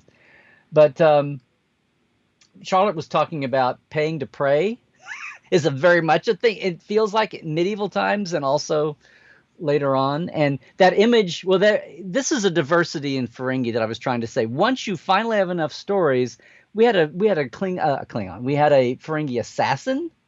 Mm-hmm. We had Brunt. Right. Brunt was more about finance and bureaucracy, And anyway, the Magnificent Ferengi was a great for every prophet and lace, you had Magnificent Ferengi, which was maybe the apex of giving the Ferengis respect, like a commando raid of Ferengi. It's Worf and everybody else's joke back at the station, but they do shoot the hostage accidentally, But other than that, they did great. That's a great. It is a hilarious No, the episode. other one I sent you that I wanted that is a great thing about Ferengi culture is where they're walking into Mugi's house, and it's the Ferengi custom of leaving money when you go visit someone. Right. Well, Mugi's weird stuff. The scroll, the parchment or the cloth scrolls is an interesting Ferengi thing there. The stuff she's got, even her 24th century. Now, there's another image where they're walking in her front door, and they're leaving the tip for the house or whatever you'd want to call it. It's the custom of. Yeah, I'm looking for it. There's so many great images here. Larry. Oh, here it is. Here it is. Yeah, This is the it's one you're talking about. just the idea of yeah, and it's Quark in his own mother's house, and he's doing it. So Right. it's like family with. But Right. part of the thing there is I sent you one of Quark being comforted by Mugi. But one thing that they did say that Ferengis it was okay to hold above profit was family. Right. We didn't mention that. We didn't talk about that. Yeah. We didn't talk about that, but the Ferengi have a very Family. What does that have to do with mental health and culture? Okay.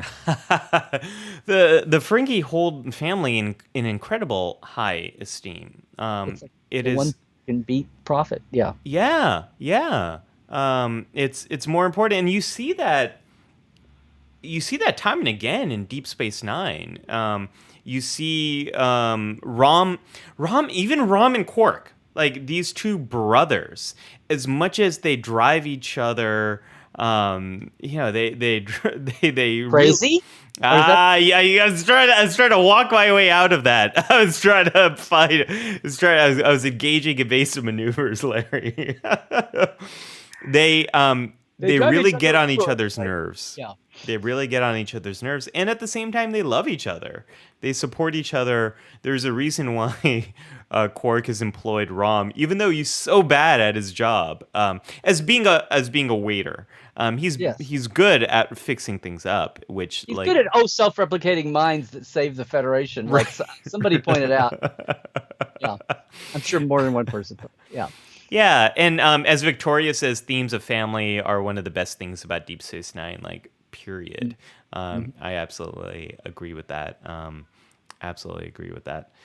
Oh my and we gosh. did fly through it real quick, but the whole thing about the divine treasury and the blessed exchequer and the making, and they finally made a prop and let several times Quark make his little offering and basically sit down and have it's a Buddha or a crucifix or whatever, but he's sitting there like making an offering and doing his little Ferengi thing at his little bust that he has in his quarters.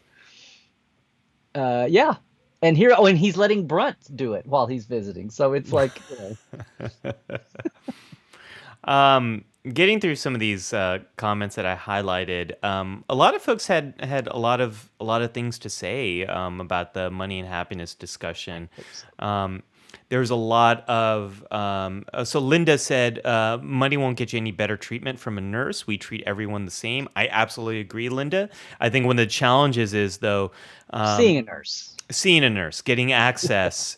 I think that one of the great things about American healthcare system, if you can get in and pay for it, absolutely you get phenomenal treatment from everyone, regardless of your status. ER. I'm just amazed there was never a Star Trek episode about this. Oh wait, there was. Yeah. Like no one in an emergency room treats you differently because of whether or not you can pay for the services. Medical care. Yes. That comes in after, though, when you get billed for them and whether or not you can afford it. We also, Libby mentioned a long time earlier in the conversation, Jadzia saw beyond the stereotype. She lived with her eyes open. Jadzia was one of those early characters that had relationships with the Ferengi on Deep Space Nine. And it's probably because of her wisdom and the life experience she has. She has experience with Ferengi that is way beyond what most humans have had. She has lifetimes of experience. Well, and that's her with Klingons. That's her with. I mean, she was pretty good about being open to cultures in general. Yeah. Here's Nathaniel says, "Sacrifice of Angels shows the Ferengi willing to stand up for Federation values." Absolutely, I think when push came to shove, I mean, survive or not. They also know that there's going to be better business opportunities Hmm. with the Federation as your neighbor as opposed to the Dominion. Yeah. But short of that, war is good for business. Peace is good for business. It's like the ultimate Swiss, mantra there. Yeah, yeah, absolutely. A lot of comments about how horrible our capitalist U.S. healthcare system is. Tim says that as President Biden said a few months ago. It's an embarrassment. Or no, I mean he said that about gun violence in America. That's also an embarrassment. We have a lot of problems we need to solve here. Cairo had a very relevant comment here. The current vaccinations show us how healthcare works even now. Rich countries get vaccines fast, poor countries have trouble getting any or get them very slowly.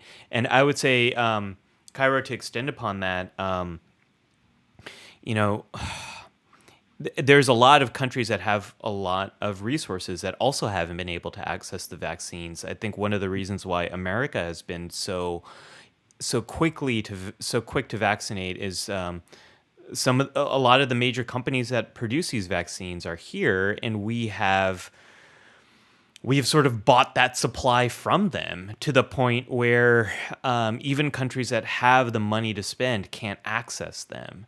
So America has, in many ways, bought our way through this pandemic, which is it's Yeah. complicated, Larry. Well, here's the thing. Americans, this is why I love our lifers. This is why I love my Portal 47 bunch and my Tuesday gang that show up on Tuesdays is because we have global. I love Yes. being reminded of that because the US is big. It's the fourth largest country and it's very public and it exports a lot of its, culture and science and all that. And it's weird to think of the US as being in a bubble, but we're in a bubble. We're still a minority of as the, energy consumption is constantly being pointed out. And that's a thing that I can be subsumed by that, but I try to remember it and point it out to people because we do get so involved with our media and all of our cultural and all of our social issues that the scale that the perception that we're looking at, and it's like, just say that outside the room and you'll have 50 people out there. Like, we're so consumed now with people are sincerely concerned on the scale that we're at about 12-year-olds and up now can get vaccines, but people are concerned about having a mixed family and it's a dynamic. And, they're saying, well, you should keep your little kids mask because they're going to school, they're still exposed. All these dynamics are very true. And you have parents that are sincerely concerned about their kids and also the family thing of keeping it sane when the older brothers and sisters, the older kids don't have to be masked, supposedly, although a lot of people are being overly, and a lot of people in comments today were talking about, I'm still masking. I don't care what they say we can do.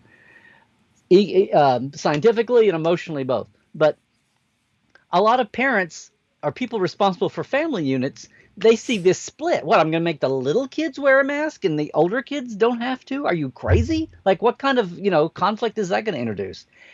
And we're having this very sincere discussion. And last night on a news page I was on, I got that global viewpoint where a guy was basically a pundit overseas was saying the rest of the world is watching Americans debate about getting their kids vaccinated when adults have not been vaccinated in so much of the world. Yeah. And it's a whole perspective that people here are very sincerely in this level, on this scale, they're worried about it.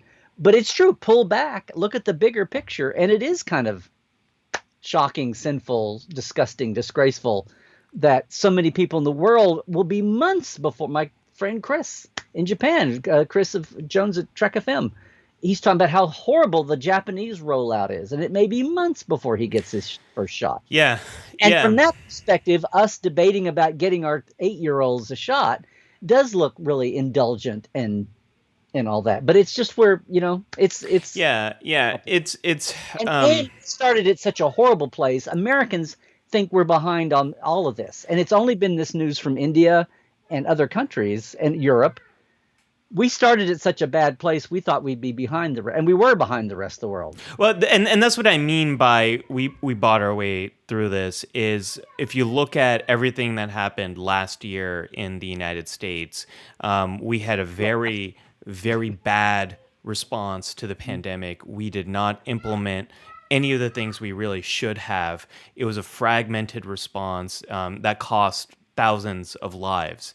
And to be from where we were then to where we are as a country now, debating these things that you mentioned, Larry, it's not because of any prudence or planning or public health. It's because we've been able to access a lot of vaccines and get those shots in the arms of people very quickly. Other countries are really struggling. Like India, the healthcare system has been completely decimated. People cannot access oxygen, life-saving oxygen, which costs like about $50 for a week's supply of oxygen. People cannot access that and get on respirators that will keep them alive. It Well, really that's the shows. worst case that everybody was afraid of everywhere. Yes. That the spike would overwhelm the existing system. Yes. And it came close in New York. It came close in a couple other cities, but they outlasted it. But that's exactly and it happened. It happened in Italy in the beginning, northern Italy, where you had people just lined up in hospital corridors on gurneys because there was no room. Yeah. Libby says here, my brother won't be able to get vaccinated until July. Of course, he's in New Zealand, and they nipped COVID in the bud.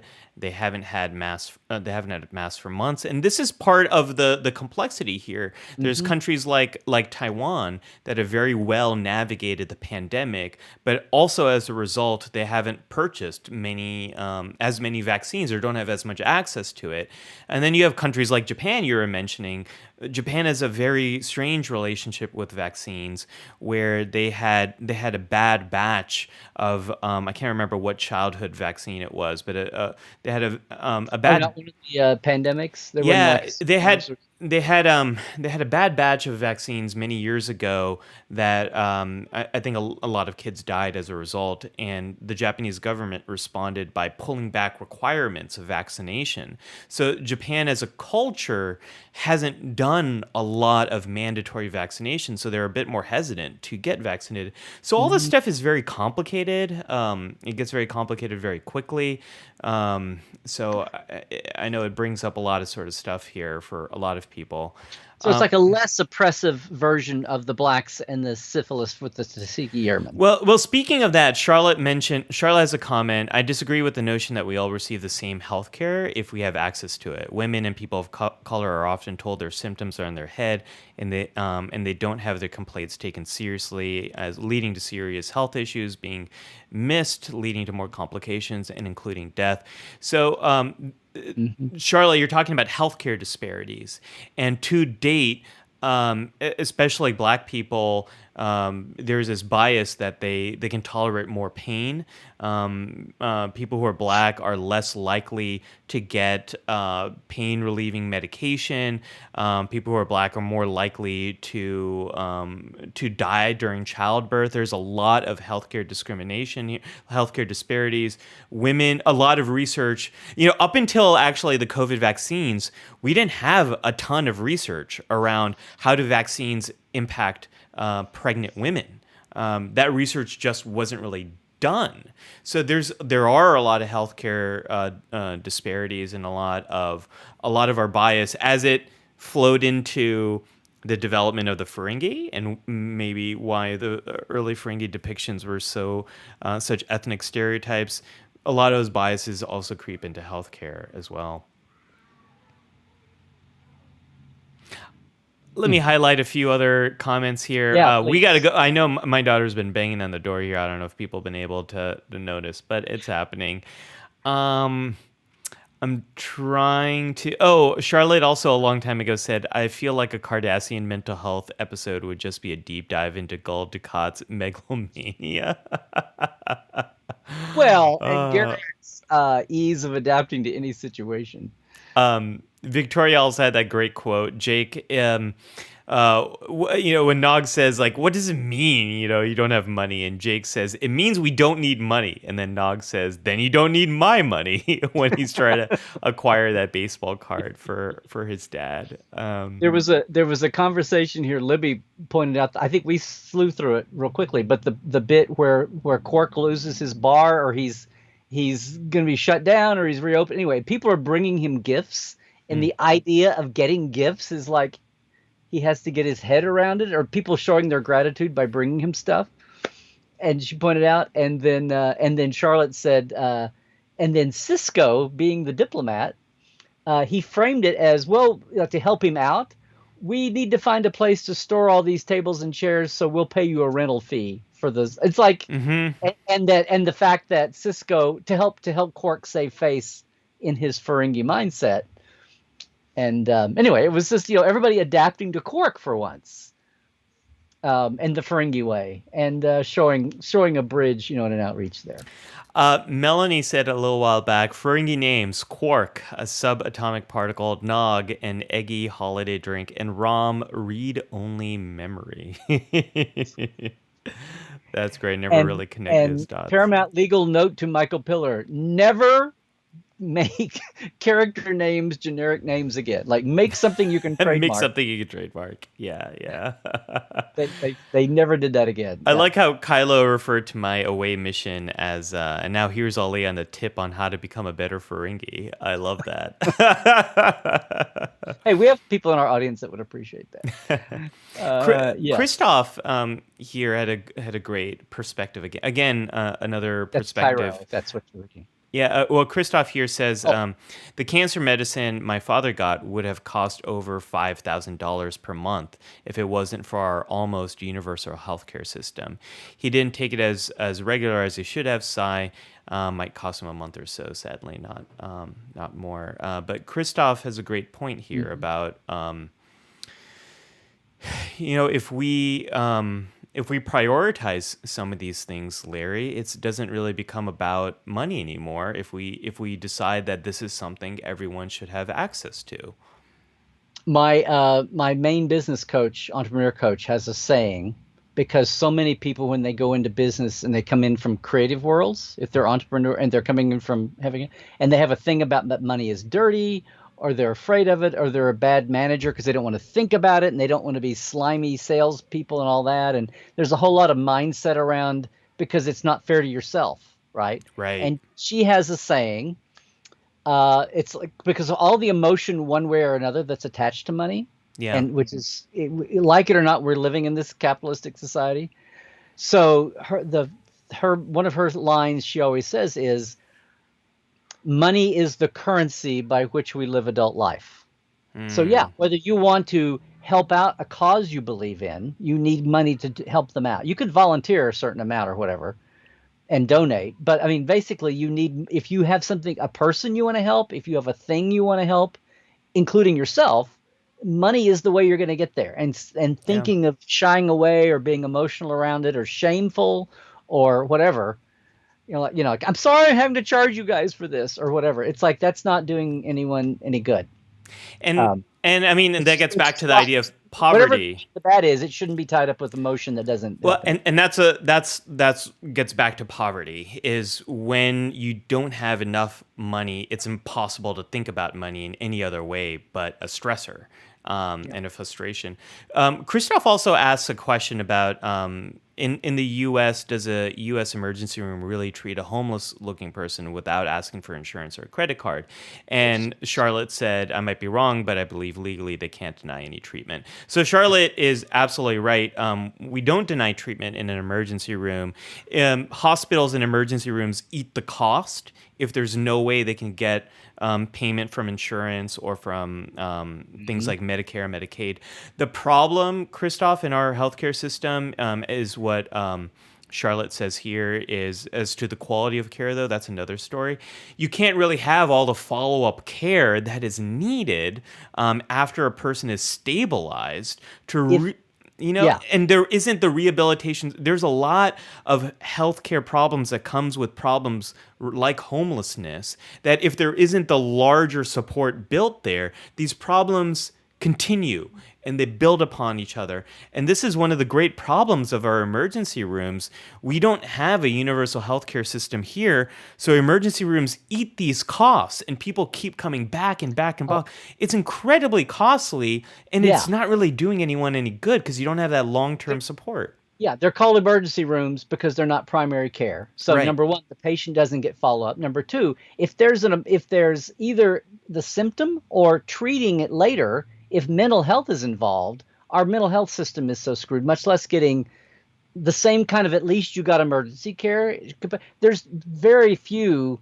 It's far between, you have to be in an urban center to get mental health the same way. Yeah. And yes, the big picture is it's so stupid because it's, I don't know, 5 or 10 times more expensive to treat that patient in an emergency room setting and not even have the follow-up than it is if they just had a routine care. You would have had preventive care, much less an actual thing hit you and then the treatment afterwards. So it's way more expensive. It's not good for the patient. It stresses out emergency rooms who should have to deal with real emergencies and not, this got so bad that I finally told my mom I had to drag her to a hospital and kind of thing. Which happens even for people who have insurance in the United States. Yeah, they have junk insurance. They might avoid going because they're underinsured, or it's going to be very costly to get the standard treatments. As Nathaniel says here, you can't get chemo in emergency rooms. And Cairo says here, in our expensive universal healthcare system, richer people still get better follow-up treatments than poorer people, which they can't afford. And I think that's true in a lot of universal or single-payer systems. But the degree to the discrepancy that we have in the United States here between... And it's gotten better with the ACA, with Obamacare, but it's still... We still got a long way to go. And the mental health parity with health. Don't get me started on how much, we have mental health parity in the United States, but insurance companies still get away with discriminating against mental health claims all the time. Oh, by the way, isn't this Mental Health Month? Isn't May? It is Mental Health Awareness Month. Yeah. Yes. Absolutely. It absolutely is. Which I don't also want to be known. Get some. It's also known as Saturdays on Life Support Live, Mental Health Awareness. Larry, I really need to go. My family is they're about to barge through this door here.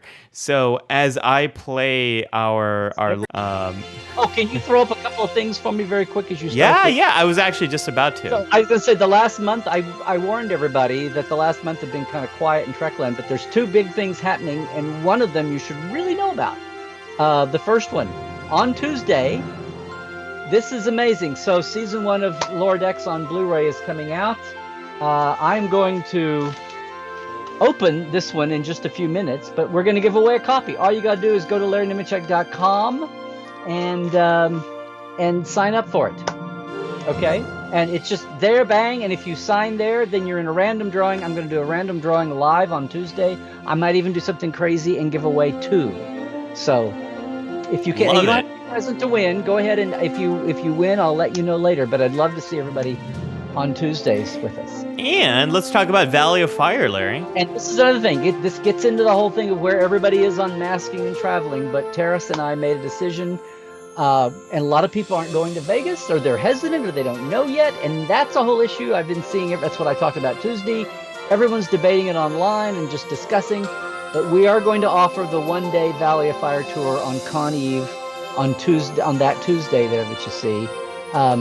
It's only a few months, only 2.5 months notice, I know, but we didn't decide this until a couple weeks ago. We need 8 people to make. Maybe it won't make, but I want to let everybody know and throw that out there. If you're going to Vegas, if you can come the day early, and we don't know how much longer Vegas in its present form, if creation makes it not just Star Trek next year, or if they move, or whatever. So this might be the last time an old school Vegas Con Trek happens, and whether it makes sense to go up the Valley of Fire attached to that. So anyway, throwing that out there too, letting everybody know. And got some more news coming next week, pretty quick too, but that'll be for later in the year. But a lot of stuff happening, got me distracted. Yeah. Amazing, Larry. I'm excited having an IRL event to look forward to. Over at the Psych Show, we got a new video for you all. It is about how to find a therapist. It's a long video. It's a comprehensive video. I walk you through every secret I know about how to find a therapist that's a good fit for you. So check that out over at the Psych Show. I got another video coming out next week. I think it's going to be about social anxiety. I'm not 100% sure yet. But and you're not 100% sure about your social anxiety. No, I'm not. I'm not. I think it's going to be that one. I'm not 100% sure. And then Larry, as always, I am at Mattu on social media. And Larry, how can people find you? LarryNemecek.com and at Larry Nemecek on Twitter. And where you're watching us right now, that's my YouTube. Please go subscribe. And my Facebook. Yeah, folks. Love all these messages here. As Libby says, live long and profit. It's a nice little variation there. Larry, this has been a ton of fun. Great episode as and always. Your door survived. My door survived, yeah. I need to run before it is no longer surviving. So Larry, until next time, live long and prosper, my friend. Hey, yes, you too, everybody. Trek well. Bye, folks.